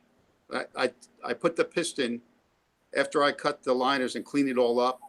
I put the piston in reversed, and I pull the piston in backwards to see if the piston catches on where I cut it. You feel a burr. You got to make sure you get all the burrs off before you put the piston in the correct way. So you could test it by putting it in backwards. You know, pull a rod and you can feel it if it's hitting. But I got that running good. But yeah, here everybody uses the 11.5 by 4 APC, and those engines, the Brodak 40s, they 4-stroke beautifully. They're really nice running engines. All right. Yeah, but that's if you got an early one. Like, so you're like running 10% nitro and 22% oil. Right. So what do you have most of, synthetic or Castrol? It's half and half. The Oh, half Power and half. Master's half and half. You know, Okay. and and the thing with Power Master fuel, you have to strain it. If you don't strain it, it's going to clog up your filter. I guess it has so much of that castor fibers in there or whatever. Mm-hmm. You have to strain it. You know, Okay. like so. I have. I don't even use that. I only use Sig Champion. Okay, well, That's all I use. With a couple of blobs of castor, it's almost a seamless transition to me. but yeah, my friend that's sort of mentored me into getting the engine, the 4-stroke run, because I was always a racing guy and everything was the highest RPM possible. And I started flying stunt, and all of a sudden we're clogging up fuel filters, and I'm doing everything the same. And I had a hard transition making the move when I went to stunt from high RPMs as fast as it would go to detuning it. And I was like, what's the matter with you guys? And then once I started flying stunt, I realized what the matter with them was. Yeah. But yeah, you definitely have to filter your fuel, when you pull it out of your can, All righty. Well, when you pull it out of the can, or I use a 5-ounce syringe. I pull it out of the can with the 5-ounce syringe, and then I have a filter, like it looks like a lawnmower filter that I use. Right. And then fill the tank with that. Yeah. And, Mine's inline, and I just pull it into the syringe and then backwash it. Just bang it like that to backwash it. I like these filters. Let me see that.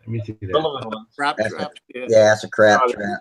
Yeah, but that's already you already filled. That's filtering coming out of the tank. right out of the tank. So you're already We're talking about filtering going into the tank.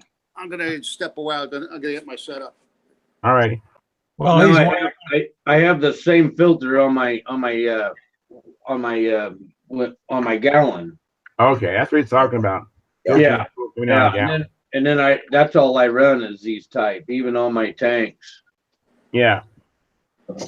In my fuel jug, I use the larger crab trap. They have 2 sizes. So in the jug, I use the larger one, and I use that one on the plane. I got a question on the spray bar. Does it is weather determined, like humidity and stuff, to really play a part in which way your spray bar is pointed, up, down, back, forwards, or does it really matter? I run them all the same ways. The Venturi is slanted. If the Venturi is slanted, then just straight down its throat. Or a lot of people kick them. I kick it off until I just barely can't see the hole over the back of the spray bar. I guess that's the best way to put it. Yeah. If it's a single hole, I just have it straight down. If it's a 2-hole, then I have it kind of. So you can't see either hole. Yeah, exactly. Yeah. If you as far as the spray bar, we run them. You put it in where you can see it, and then you turn it back towards the cylinder head until you can't see it no more, and just go a little bit more, and that's it. Right. Yeah. But put it towards. That's the way I run them, but I didn't know if the weather played any factor in that. I never change it once I install it. Okay. I keep it in line with the angle of how everything's shooting in towards the crank. Oh wow, that's a big difference, Al. Yeah, wait, I'm trying to. There it is. That's the small ones. The early. That's another way to tell. If you have a small muffler outlet like that, that's the early. And this is the latest version. Wow. What size of hole is that latest version? 3/8? That's what it looks like. And maybe even bigger. Wow. I can measure it. I'll tell you. I just got to step away again. Yeah. Like fart cans they put on the Hondas. Yeah. When I saw that, I couldn't believe it. But actually, I do this now. I put it. I convert the OS mufflers that come on the LA 40s and 46s. And I put that, I take the rear half off and I drill out the baffle and I put a pipe in it that big. And I JB weld everything together and it turns into a great tube muffler, you know, for cheap. You know, Yeah. it runs really good. That's You know? what I do to the 762 mufflers is ream them out like that. That's what I've been using, the 762s. I just chop it all the way off. Only thing about them is it blows exhaust straight back and really goops up the plane. I put an angle on it. Oh, that's a good big old filter there. Yeah, right. That's what we use. So when I go, you know, as soon as I go, I turn the prop back and I put this on the feed and lay this on the prop, and I have the green tape on there just so I know, and I fill it. It's leaking. And I put it on, you know, just put that on. That goes, pull it out of the gallon and then put that on there. And that makes, you know, yeah, it's makes a great clean. filter. Cool. It's a That's lifesaver. good. Then little boltons on the side of the, Yeah, I do that. yeah, you know, and it's pretty, you know, it's pretty clean and neat and easy, you know. Yeah, it's really good. Yeah. I know Wendy Yanowski always talked about putting a big filter on the jugs too. Right.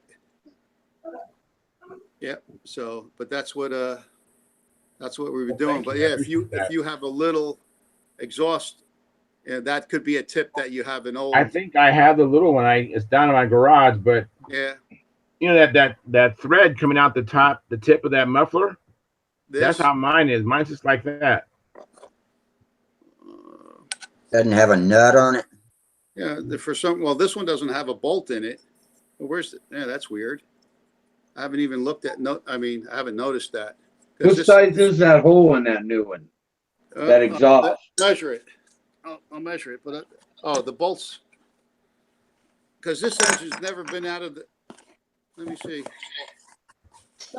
Oh yeah, they give you the bolts. The bolt for the muffler is still in the back. Okay. But I bought one before they ran out of them. You know, last year. I think Randy Smith still got them. I've seen them. Brodak they're on back order now. Oh, because I thought Randy Smith still showed it on his website. Oh, that really? he's still Yeah. planning ones. Yeah, that's the new version. Hmm. And then I always, you know, put a piece of pantyhose over the Venturi. Yeah, I have that. I have filter with the rubber boot. What's that? I have that rubber boot with the filter. Yeah. Oh, you got those? Yeah, I try to buy them. You can't get them anymore. Yes, you can. You can get them. I can give you the hookup. There's a shop. It's called Pro Shops, I think. I have to find the address, but he has a bunch of them. Oh, really? I bought like 6 of them from him. That's the Brewline brand. Yeah, the Brewline brand. Oh, wow. And he has bunches of them. Yeah, well, I mean, you could send me an email message on from Stunthangar. Okay. You know, it will give me the information. Yeah, I know one of our earlier broadcasts I had the information, but yeah, I'll have to find it. Yeah, remember last year we got them. We got to the Nats. Me and Sparky bought them off of this guy. Yeah. Yeah. But later after that show, I came up with this hobby shop that actually still sells them. Wow. Yeah, he actually puts them together. He actually. He makes them? Really? Well, I get the impression from talking to him, he actually asked me what I wanted, and do I want the coarse or the fine filter? Do I need the boots, or do I want the whole thing? And I bought like 6 of them off of him. Yeah, I'd do the same. Yeah, I'd appreciate it if you could send me that. Yeah, I will. Let me not this evening, but I'll get it to you.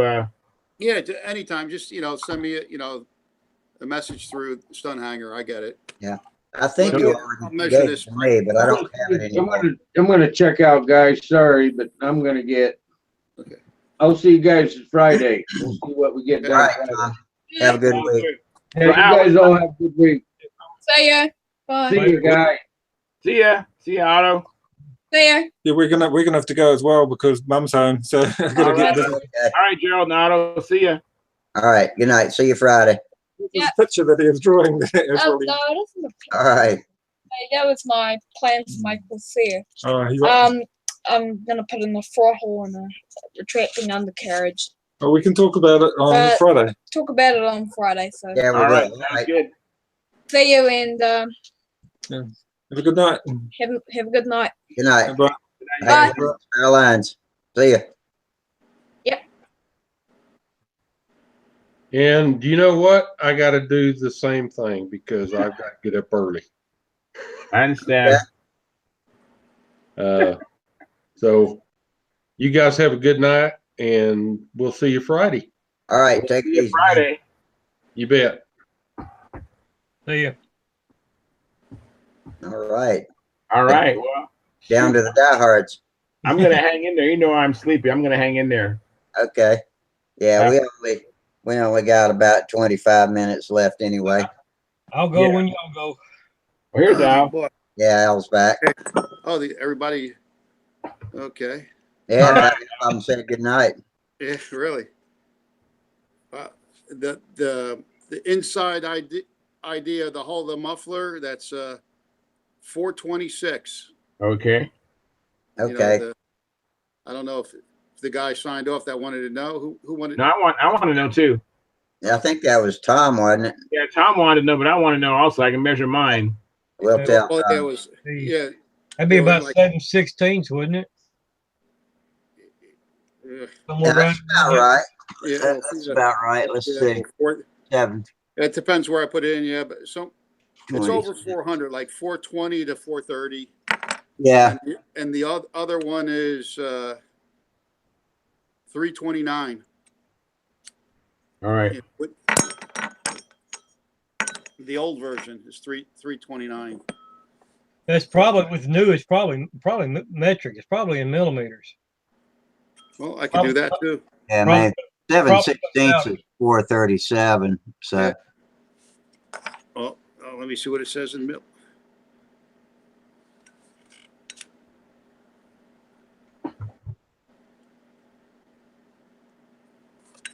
Yeah, everything now is metric. So Yeah, well, the old one's 8.35 millimeters, and then the new one is, well, it says 10.70. 10.7 millimeters. Yeah. Yep. well, it might be standard. I don't know. Yeah. Anyway. I can measure both. I just did the inches. Yeah. So, Al, what's your last name, Al? So I make sure I capture your Ferraro, information. Ferraro, Ferraro. It's like the car, only with an O. And then, I was telling you about you were asking him, let me see. Oh, that's pretty. Mickey and Minnie. I've been working on this, but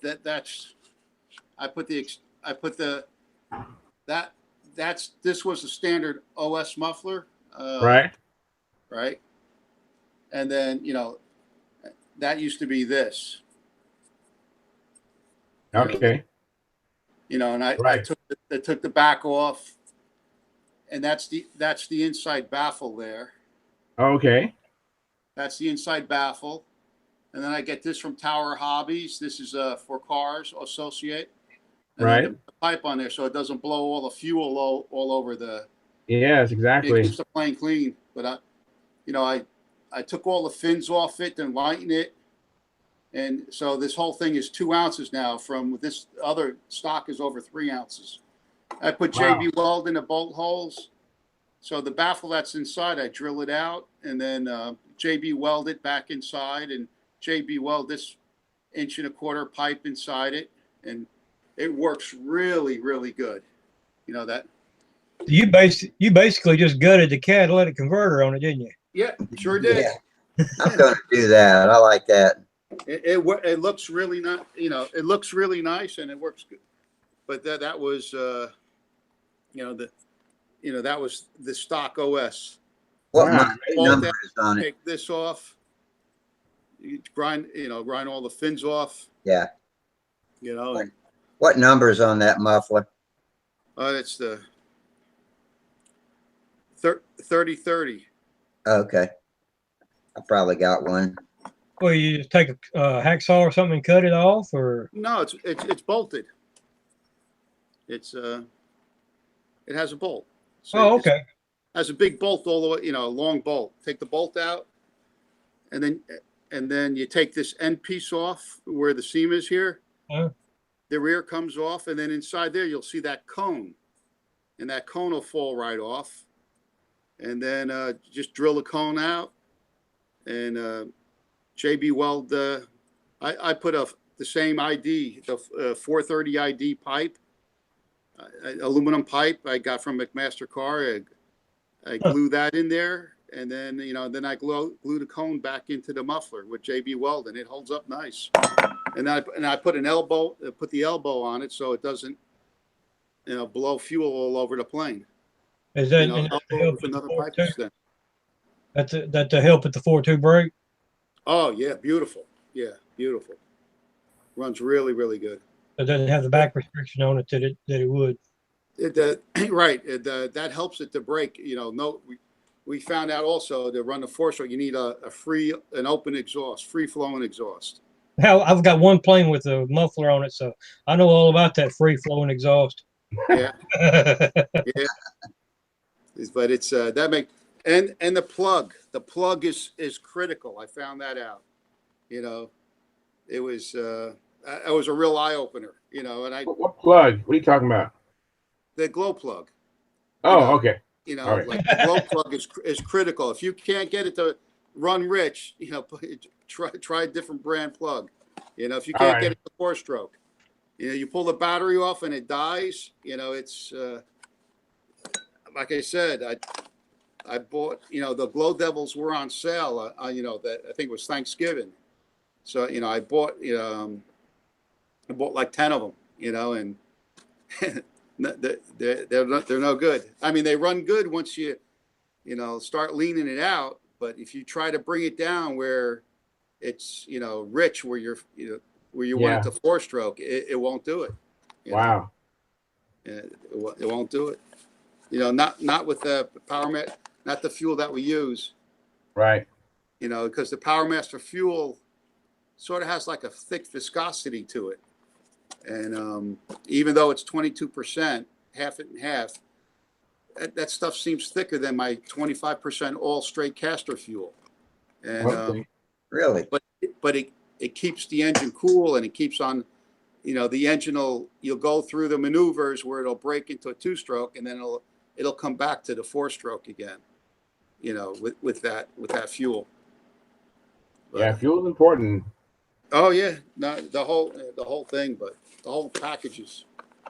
But just for what I'm finding out, LA, all the 40s, everybody's running the same 11.4 by 5 APC prop, and then on the 46, it's the 12 version of that.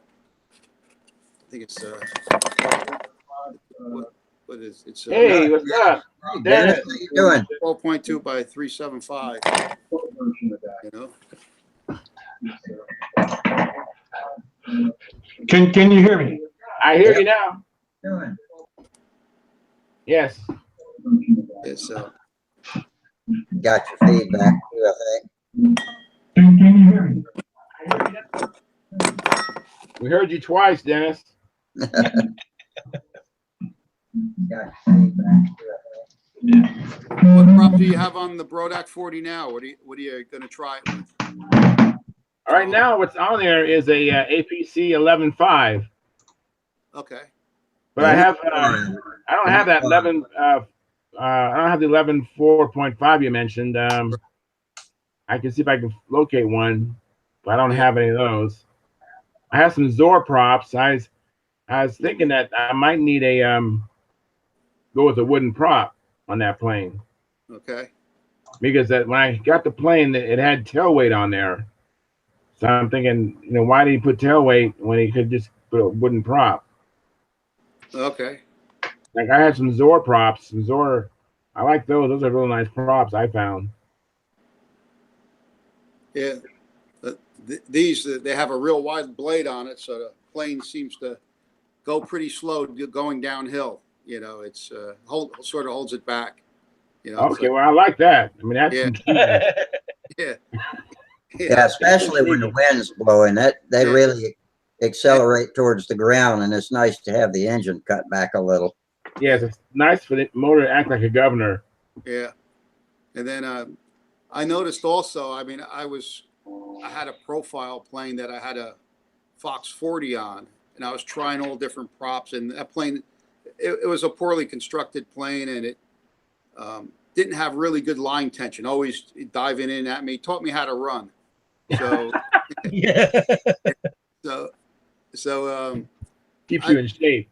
Yeah. So, you know, I put that 11.4 by 5 on there. A big difference in line tension. I mean, wow. A huge difference. You know, I mean, the plane was, you know, out on the end of the handle all the time. You know, it was really good. It Wow, made a big difference. So, I think Brodak has that prop. I think Brodak sells it, right? I think so, or you know, if you have enough of stuff, you just order from APC. You know, it costs more, but that's true. That's a good idea. Yeah, their shipping's right expensive, if I recall right. Yeah, but I'm glad they're there because you know they got a lot of good stuff. You know, They're independent of all the other hobby companies that are falling apart. Yeah. Who's that? Well, the drones are keeping them in business. You know, I noticed like that in Master Airscrew, you see that they have all these new props coming out, and they're all for the drones. You know, and well, good. And a lot of the props that I loved for racing and stuff discontinued. You know, I used to love. They had this one. It was a 8.5 by 5.5, and it was like a tape, an end type prop. It was like real pointy on the ends, and they said that's discontinued. You know, it's a lot of props they're doing away with. He's talking earlier about the Fox 40. I've got several. Mm-hmm. Look. He froze. He fell asleep. Mid-sentence. Big E, yeah.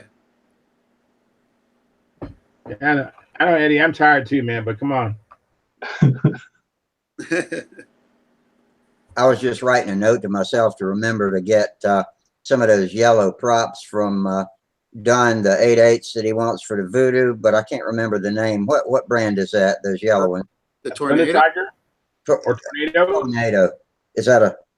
So how are you going to get those? Well, I got a guy in my club that's got a whole box full of them. Oh, okay, yeah, that's good. What brand is it? Tornado. That's it. Okay. Yeah, Tornado 8/8. Yeah. Yeah, there's two versions of them. But what's he going to put them on? Voodoo. Is he going to spin it real hard? Or, I mean, yeah. What? Don't do it. That's what I thought too. They're old. No, I mean, you know, for a static display, you know, I'm running one on my McCoy 35 on my Hornet, and then we tested it when we were doing our Fox Speeds, but I wouldn't put it on like a 36X BB or you know, the Super Tiger G21. That's what he's got. Yeah, they were throwing the blades when they were brand new back then. Holy shit. You know, okay. And especially if it's the thin hub ones. So use at your own risk. You're right. Tell them to use an APC 8/8.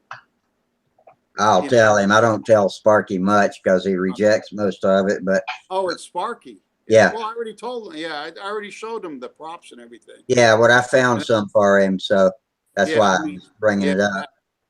And they said they used to boil those props too. Right. That doesn't rejuvenate them from age, though. Really? Well, that's what they used to boil them, and then on the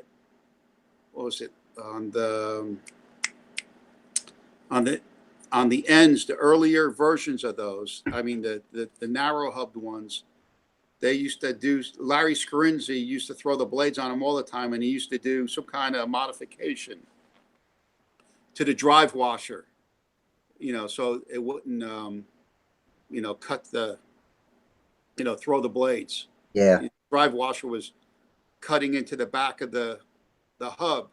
If I recall, these props pitch in and out a lot as they change, if they change Yeah. speed. Yeah. But I remember you showed me the props. You had the example of the right. Yeah, I showed the different different versions. Yeah. Yeah, but I wouldn't put it on a G21 if he's running it all out. Full blown combat speed. Yeah. So okay. If he does, stay go to the other opposite circle. Yeah. Go far away. Keep your face out of the prop art. Oh man, that's I had a couple of planes throw blades. I threw because I used to clown race, and I bought some Master Air screws. Brand new. The GF series. I think it was a 7.4. Yeah. And because that's where we used to run 4-pitch on those things, and the engines were turning like 25,000. I got the plane up in the air, went around 10 laps, and all of a sudden, the engine just skyrocketed and started vibrating like crazy and shut off. It shedded the blades, on that. Wow.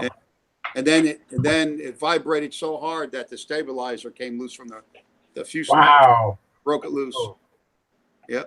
And then the only other thing, other plane blade that I ever threw was a Gropner. I tried a Gropner 8.6. Yeah, a Gropner 8.6 and or 8.5, and in the air in the middle of a race, it threw the blade. And the Gropners are sort of heavy bladed props, so I never bought Gropners again. I never bought Master Air screws again. The only pilot I know that really likes Master Air screws for stunt anyway is Bob, and I think he just likes them because they're cheap and they look cool. Yeah. Yeah, a lot of people don't like the APCs, because, they kind of weird, They're ugly, but ugly, modern looking. Yeah. Man, they work. They sure do. They do work nice. They're just heavy. If I can lighten up what's on the crankshaft, I always try to put something light on the crankshaft. Yeah. I bought a box of black dye to see if I could dye some of mine, but I've never opened it up and tried it. So. Oh, that works. I've dyed them. Really? Yeah, just put it in hot water with the rich dye. I've dyed them black and I've dyed them blue to match my planes. Maybe APCs? Yeah. Oh, really? Yeah. Yeah, they'll take color. They don't really not really brilliant color, but it's it definitely is better than that gray. Yeah. I'm sorry I had to cut off on you guys. I thought you fell asleep. I thought No. My computer was rude and interrupted me and cut off. Oh, okay. But what I was getting at was the Fox 40 and the Fox 45s that I have, they look identical. And I didn't know if the only difference is the size of the piston and lining, because I was trying to fit that Fox 40 up to the SIG Super Chipmunk, and it won't fit in the cowling. The cowling won't go over it. I even tried taking the head off of it, and it still won't slide. The cowling won't slide over it. That's weird. I didn't know if somebody had stamped the casing wrong and they're all Fox 45s or what. I can measure one. I got a Fox 40. Let me go get it. Is your back plate the tall back plate, Eddie, on that Fox 40? Yeah, they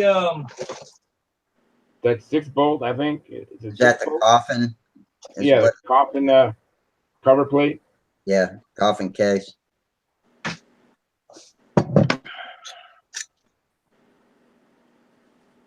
like that. That's it. Okay. Yeah, but it says it's got 40 stamped on that one, and that's not.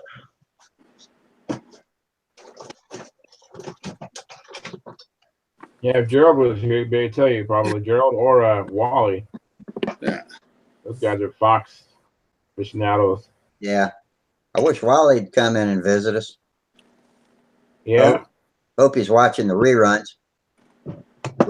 We've had some good shows lately since we finally evaded the trolls.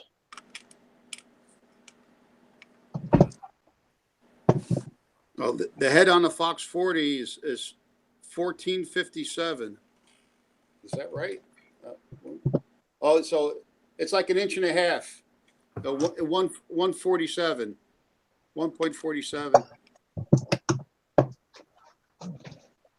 And this is a Fox 40 Deluxe, well used. Very nice. But this is the one I was telling you about that I put.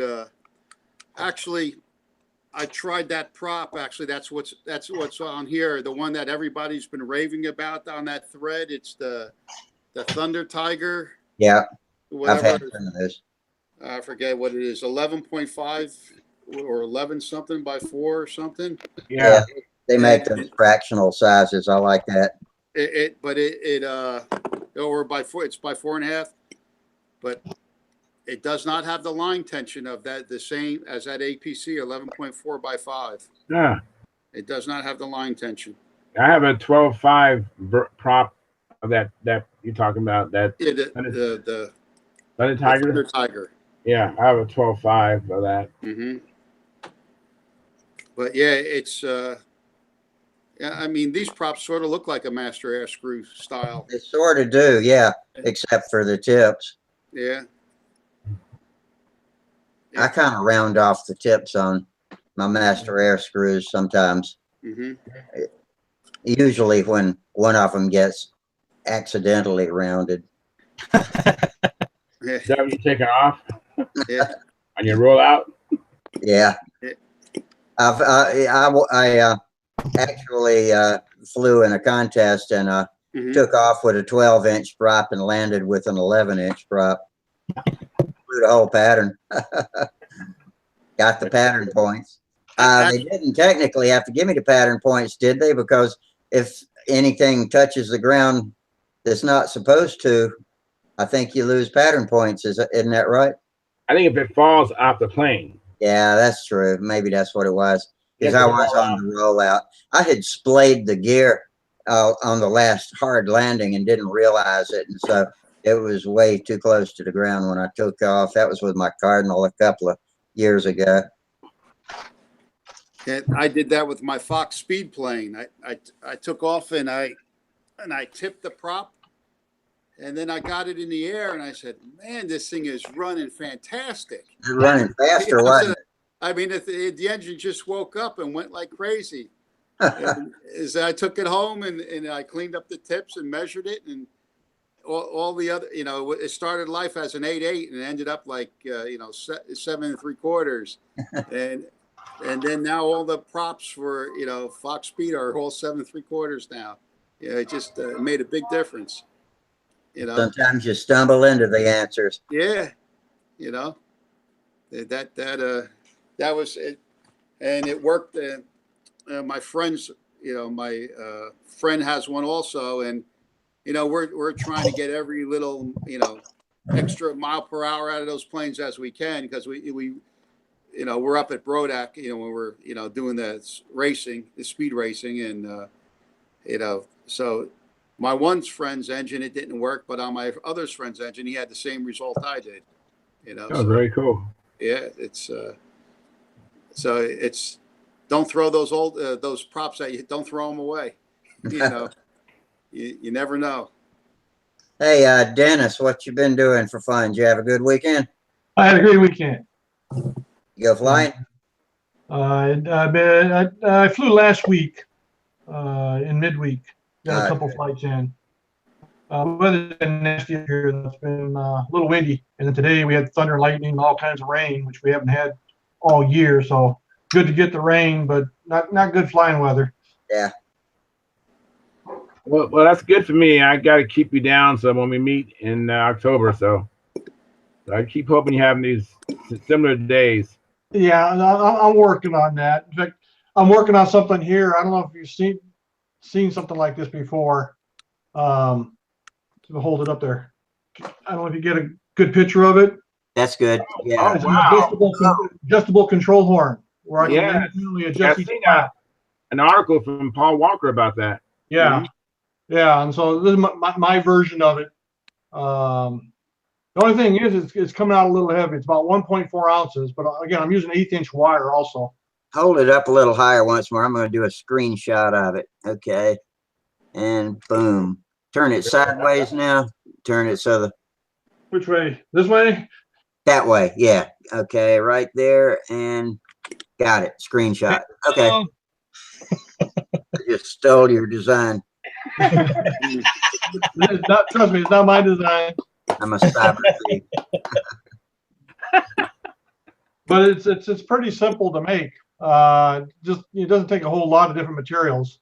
But it's all basically ball links and lock nuts. But again, instead of having to go with trim tabs on the plane on the wing, I can go in through the side of the fuselage with an Allen wrench and adjust it up or down, whatever I need to do. Either one. Yeah, I like that a lot. That way, if wing tips high or low, you know, you can adjust it a whole lot easier than trying to bend it. I hate trying. Yeah, 1/8" wire, you're not going to bend. Yeah. Does that move individual flaps? Yeah. Oh, cool. But it does. They move together. You can adjust them by adjusting these screws, these Allen head screws, to raise one or the other one. Okay. I said a lot of guys, some of the guys that I fly with, they use soft copper tubing and put the trim tab out on the outer wing, and they can bend it up and down with that soft copper tubing to adjust for the outer wing. Yeah. This just gives a little bit more finite adjustment. Because I mean, you go in and bend it. Well, how much are you bending? And trying to measure it's kind of tough. Right. This you can just do a quarter of a turn, and you know, and then try it and see how it works. And if it doesn't work, you always quarter turn back. The problem with that soft copper tubing is it just looks ugly. Yeah, it does. Oh, well, what we do over here, we have the trim tabs, and we use a piece of flat brass, like 18 thousandths thick, and you hinge the trim tabs with that brass, the brass piece of brass, instead of like you have pinned hinges. Right. Don't use at the very end. Don't use, say you have a trim tab of I don't know, 2 inches long. Right. Use you know, like 2 pieces of 18 thousandths brass, flat brass, like, and slot it, make it like it's a hinge, and then put that in there, and then you can adjust that up or down. And it works really, really good. You still put like a control horn on the trim tab? No control horn. Just all the bending of the brass. Just the force of the brass will hold it. You know, I had it on this Chief. I actually won this Chief in an auction, and I had the same, you know, the wing was flying with the wing down, and I grabbed the ailerons and tried to bend it as much as I could, but I was limited to what I could do there. So what I did was the ailerons didn't go all the way down to the end, so I cut the end aileron off, and I put you know, the trim tabs in, you know, like the brass, pieces of brass, or you can use pieces of aluminum. Right. I'll get. I can show you. Everybody, we got a new member here of our group, Federico Prolong, and just joined us on the YouTube chat side. So he's in the chat box. Glad the chat's working for him. It works for some people and doesn't work for others. I think it depends on whether you're on a phone or a PC or a tablet. But anyway, welcome, Federico.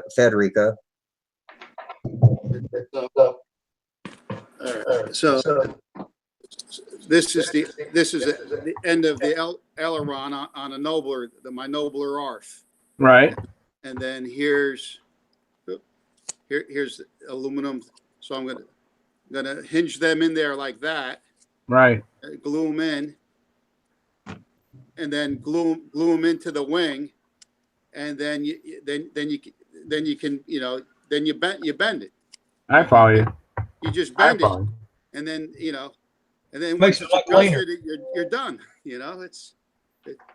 That's the way I did this rudder on my P40, Charles. But I was telling you, I put too soft of a metal in it, and so it springs back. Oh, okay. Straightens up on you. Yeah.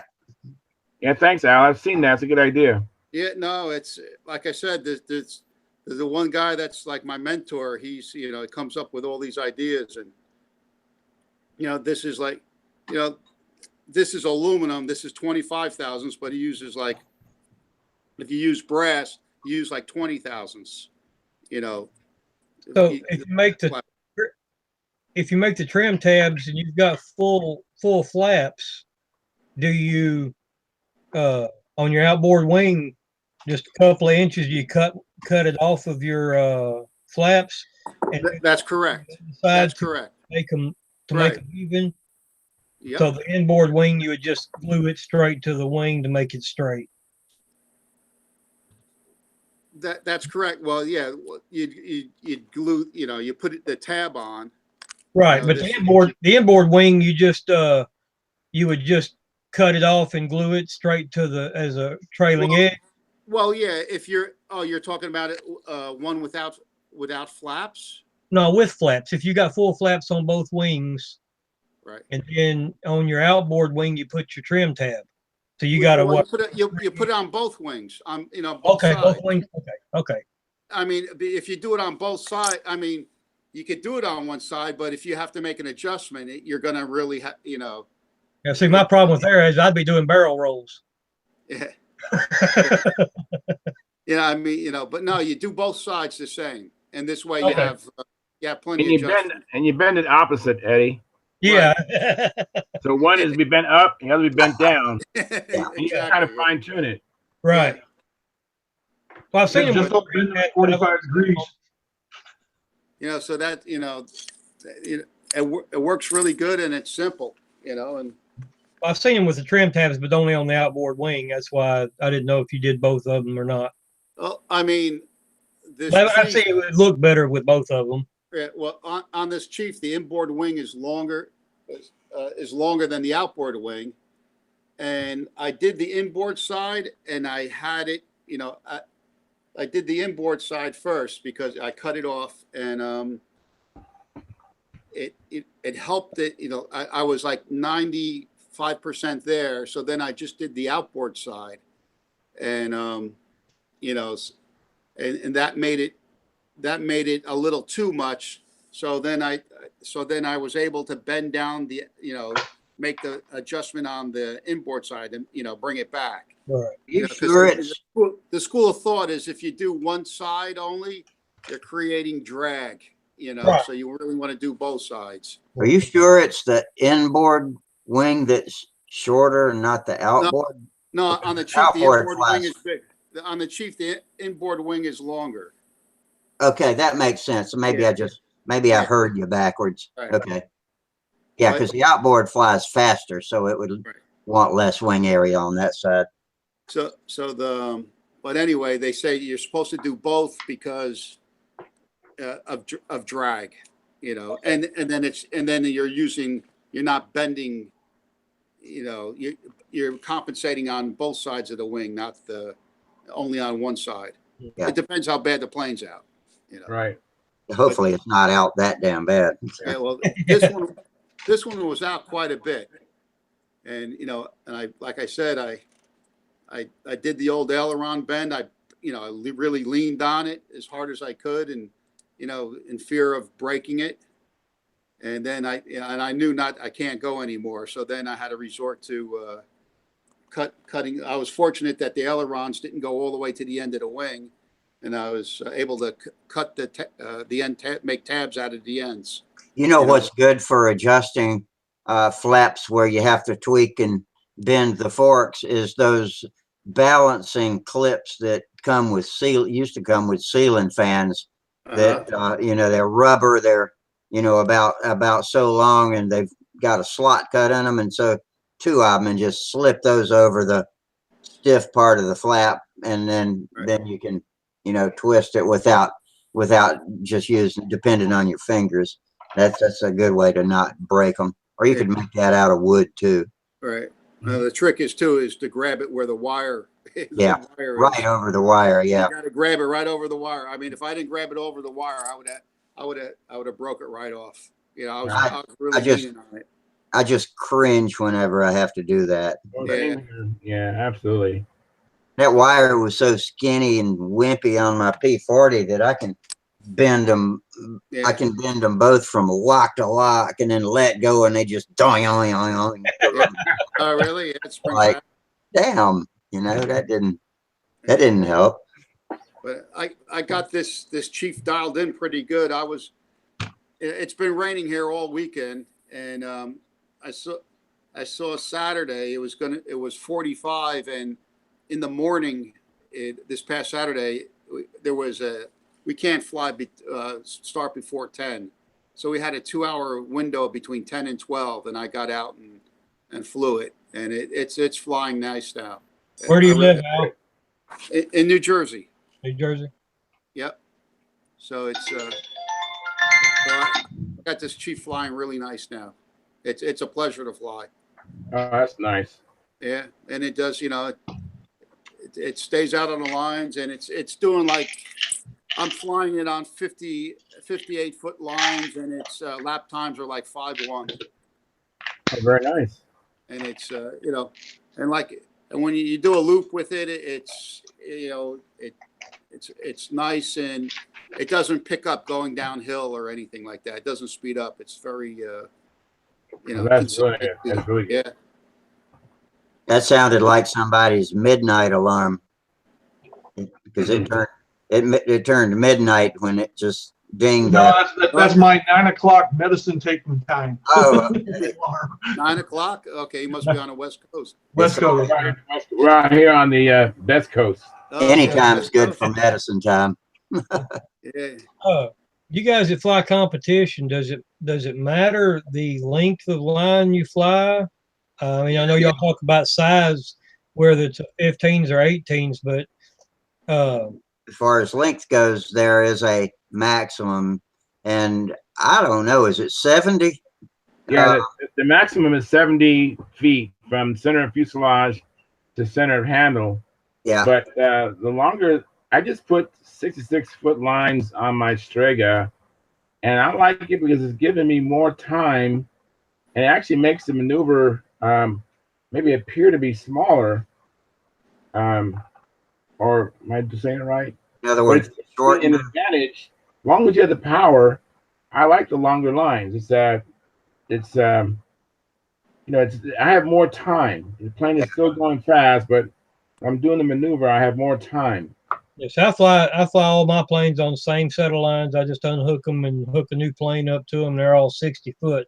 Well, he was flying it on 58 foot. I didn't know if there was does it matter if you go out there, if you have to fly a certain length line or not? Because I've never flown competition. Well, when you're setting up and trimming for stunt, you want the plane to fly at the best speed for you and it. And so most people shoot for around a 5-second lap, and you can raise it or lower it by changing the pitch of the prop. But once you get out of the comfort zone of the engine, your next step is to lengthen or shorten the lines to speed it up or slow it down. And I think by 1 foot of line, you change it by what, about 4/10 of a second or 1/10 of a second? That sounds about right. Yeah, 1 foot of line equals 1/10 of a second.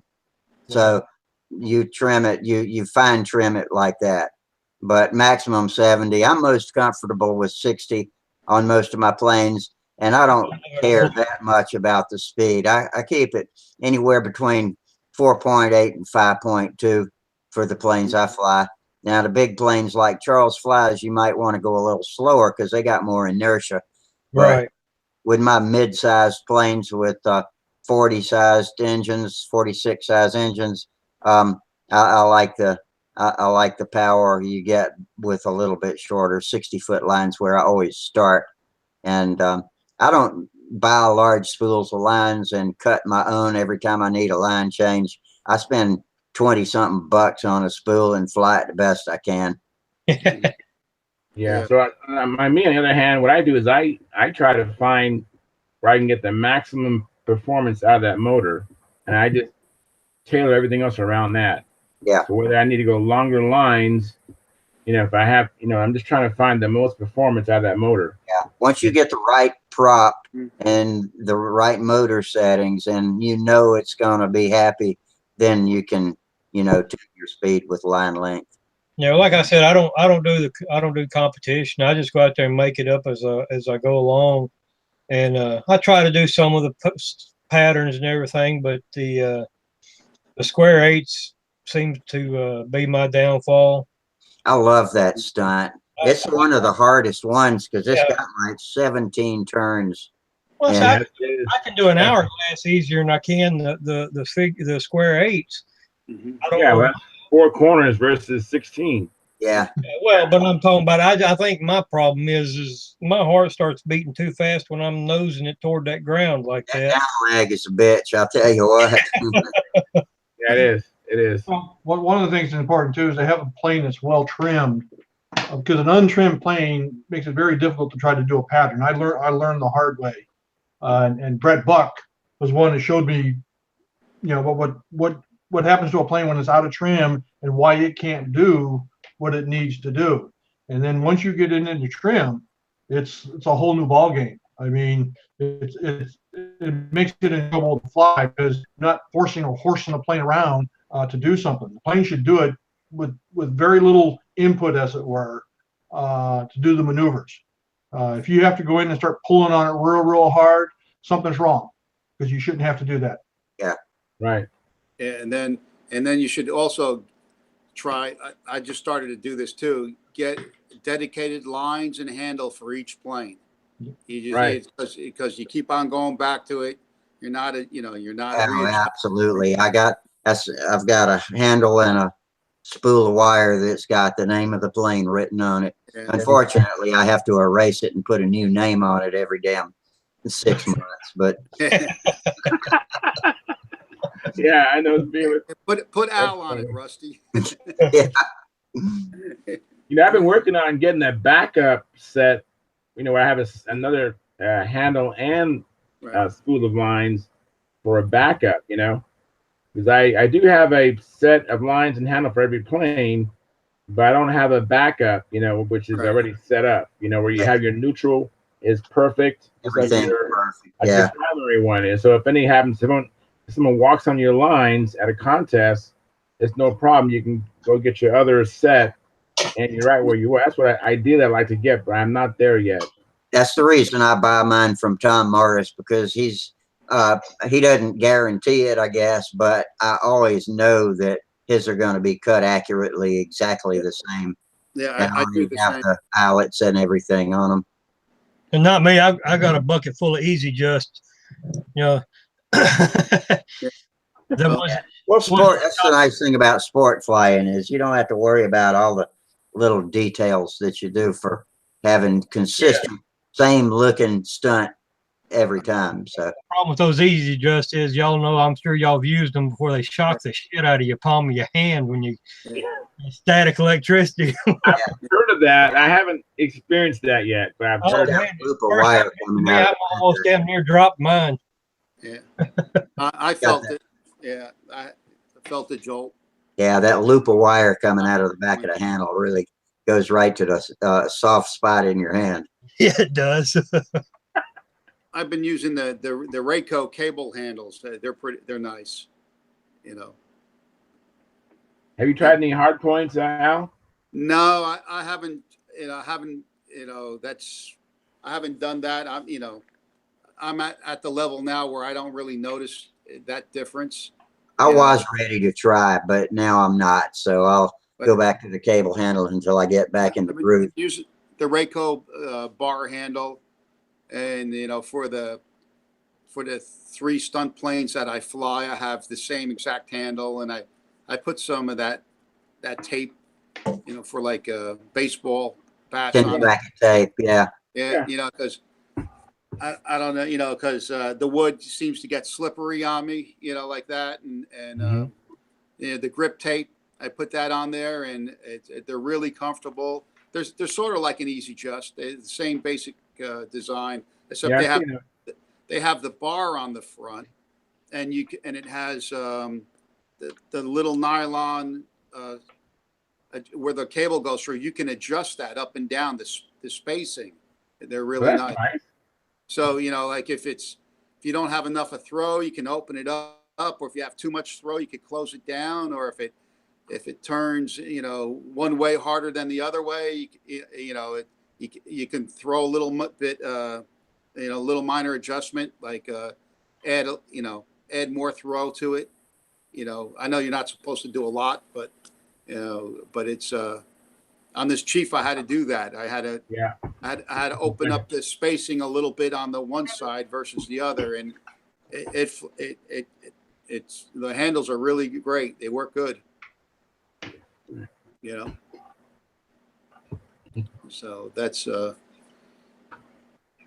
hard point is I tried it and I liked it, and eventually I when I'm getting ready to compete with a plane, I go to the hard point. Okay. A little bit more instantaneous. I do notice that with the wire through the handle style of the handle, it's there's a little bit of a lag, right? And it just gives you that extra confidence when you want to pull out. It's not going to be a delayed response at all, especially when you're flying in wind. You're already contending with the lines being pulled as it is. I know that hard point is just more of a positive feel. Really, yeah. Yeah, it's just like when you go from braided lines to solids, it's the same kind of thing. It's just that's the ultimate to fly a hard point with solid lines. There's no delay at all. I've never flown solids, but that's what I've heard. But when you go from the braided handle line to a hard point, it's instantaneous. I love it. Right. I mean, I flew solids in racing. I have solid lines on my racing planes. Okay. But you're not. I'm just holding that level. But so you have a box of different size clips then to adjust it in. Yeah, that could be a little tedious. It is tedious. It is. It's I've even gotten so tedious that I have a tool from Jim Lee. The first one I bought had a 1/16 of an inch increments. Yeah. And then I just bought a new tool, which is 1/32. And so you can just go insane. Yeah, that's dialing it in. That's why I'm not flying in a hard point. That's if I had to make a little adjustment out of the circle, you just pull the loop just like an Easy Just. On that. Yeah, what I did with the cables, I used to just mark it with a fine line Sharpie. Yeah. And I pull the cable out, maybe by eye a 1/16 of an inch. Right. So I mean, I got pretty accurate with that. But with the clips, it's even more accurate. Okay. And that's just when I'm trying to find my neutral for the intersections. I like I said, I have friends that do the hard point, but the one guy that's been helping me, he just said you can wait on that. It's a lot easier with he said he told me to use the Rayco handle and works that and you can adjust the throw. That was the most important aspect of it.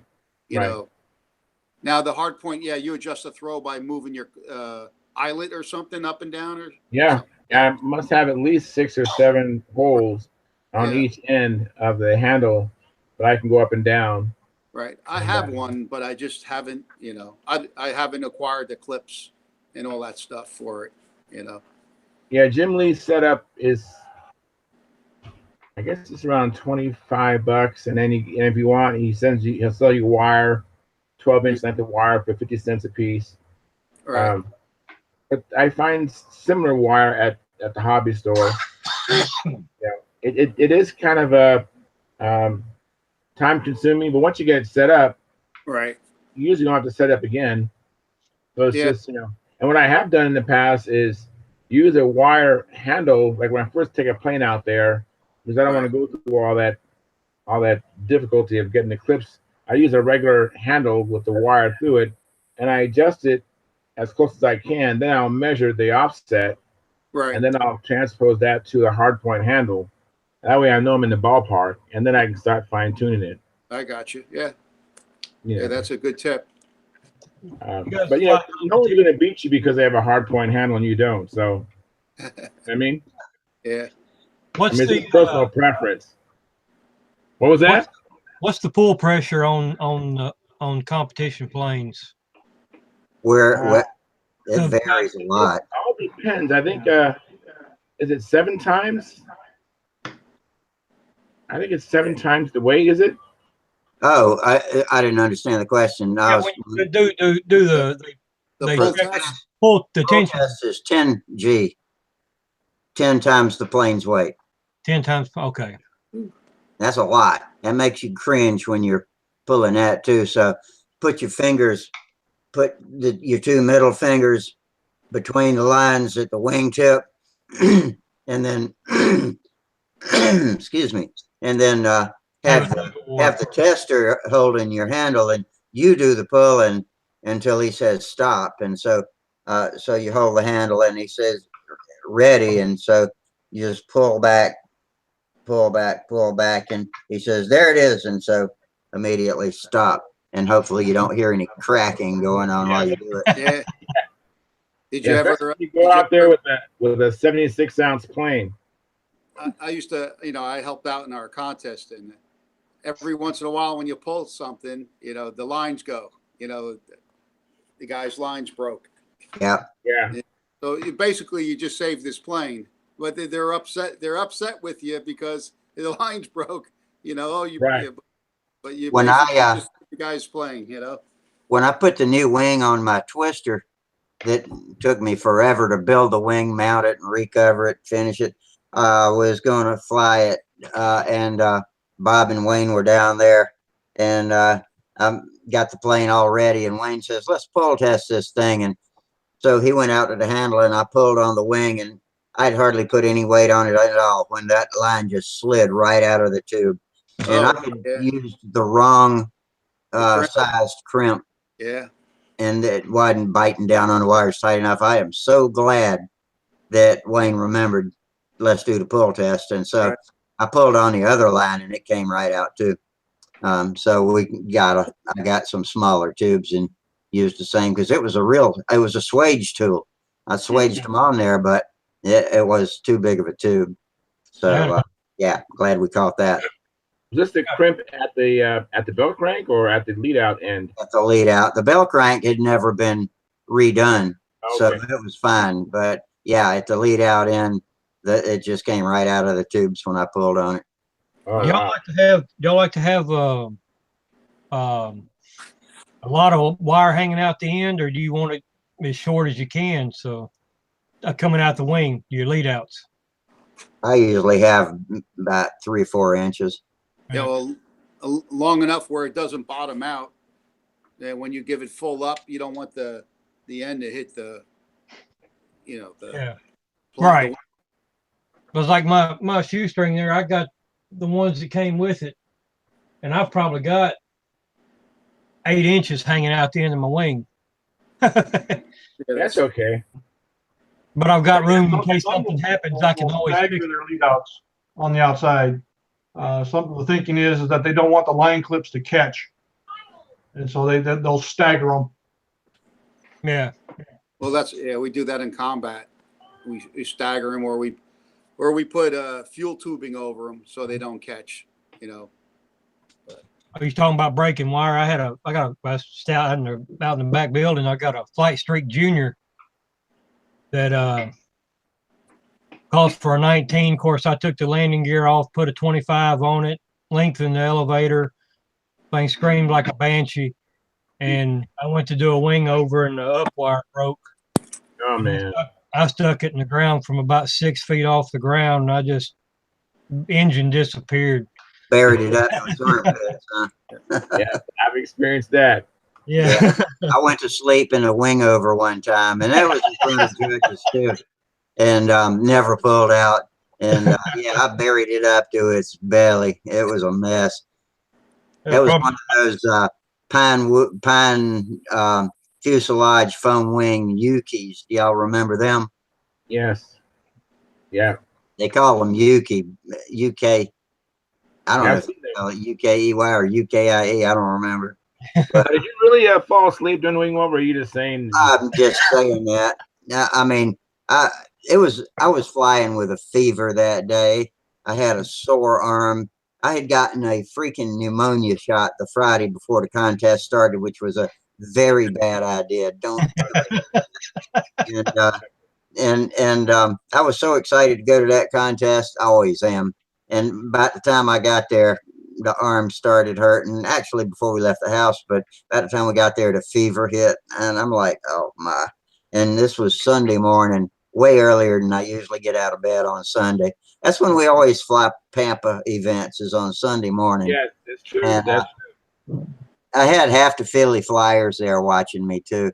Ken and Sean were there. Dan Banjock, I don't think he was watching. He's too busy paying attention to his own stuff. But Dennis Moritz was there, and I mean, I just wham straight overhead. That's funny. Well, you see, I have sleep apnea, so it's not unusual for before I have my CPAP machine, I'd fall asleep. You know, I could be falling asleep talking to you. You know, because I had that didn't know I had sleep apnea. I just kept falling asleep. My brother was that way. Was that again?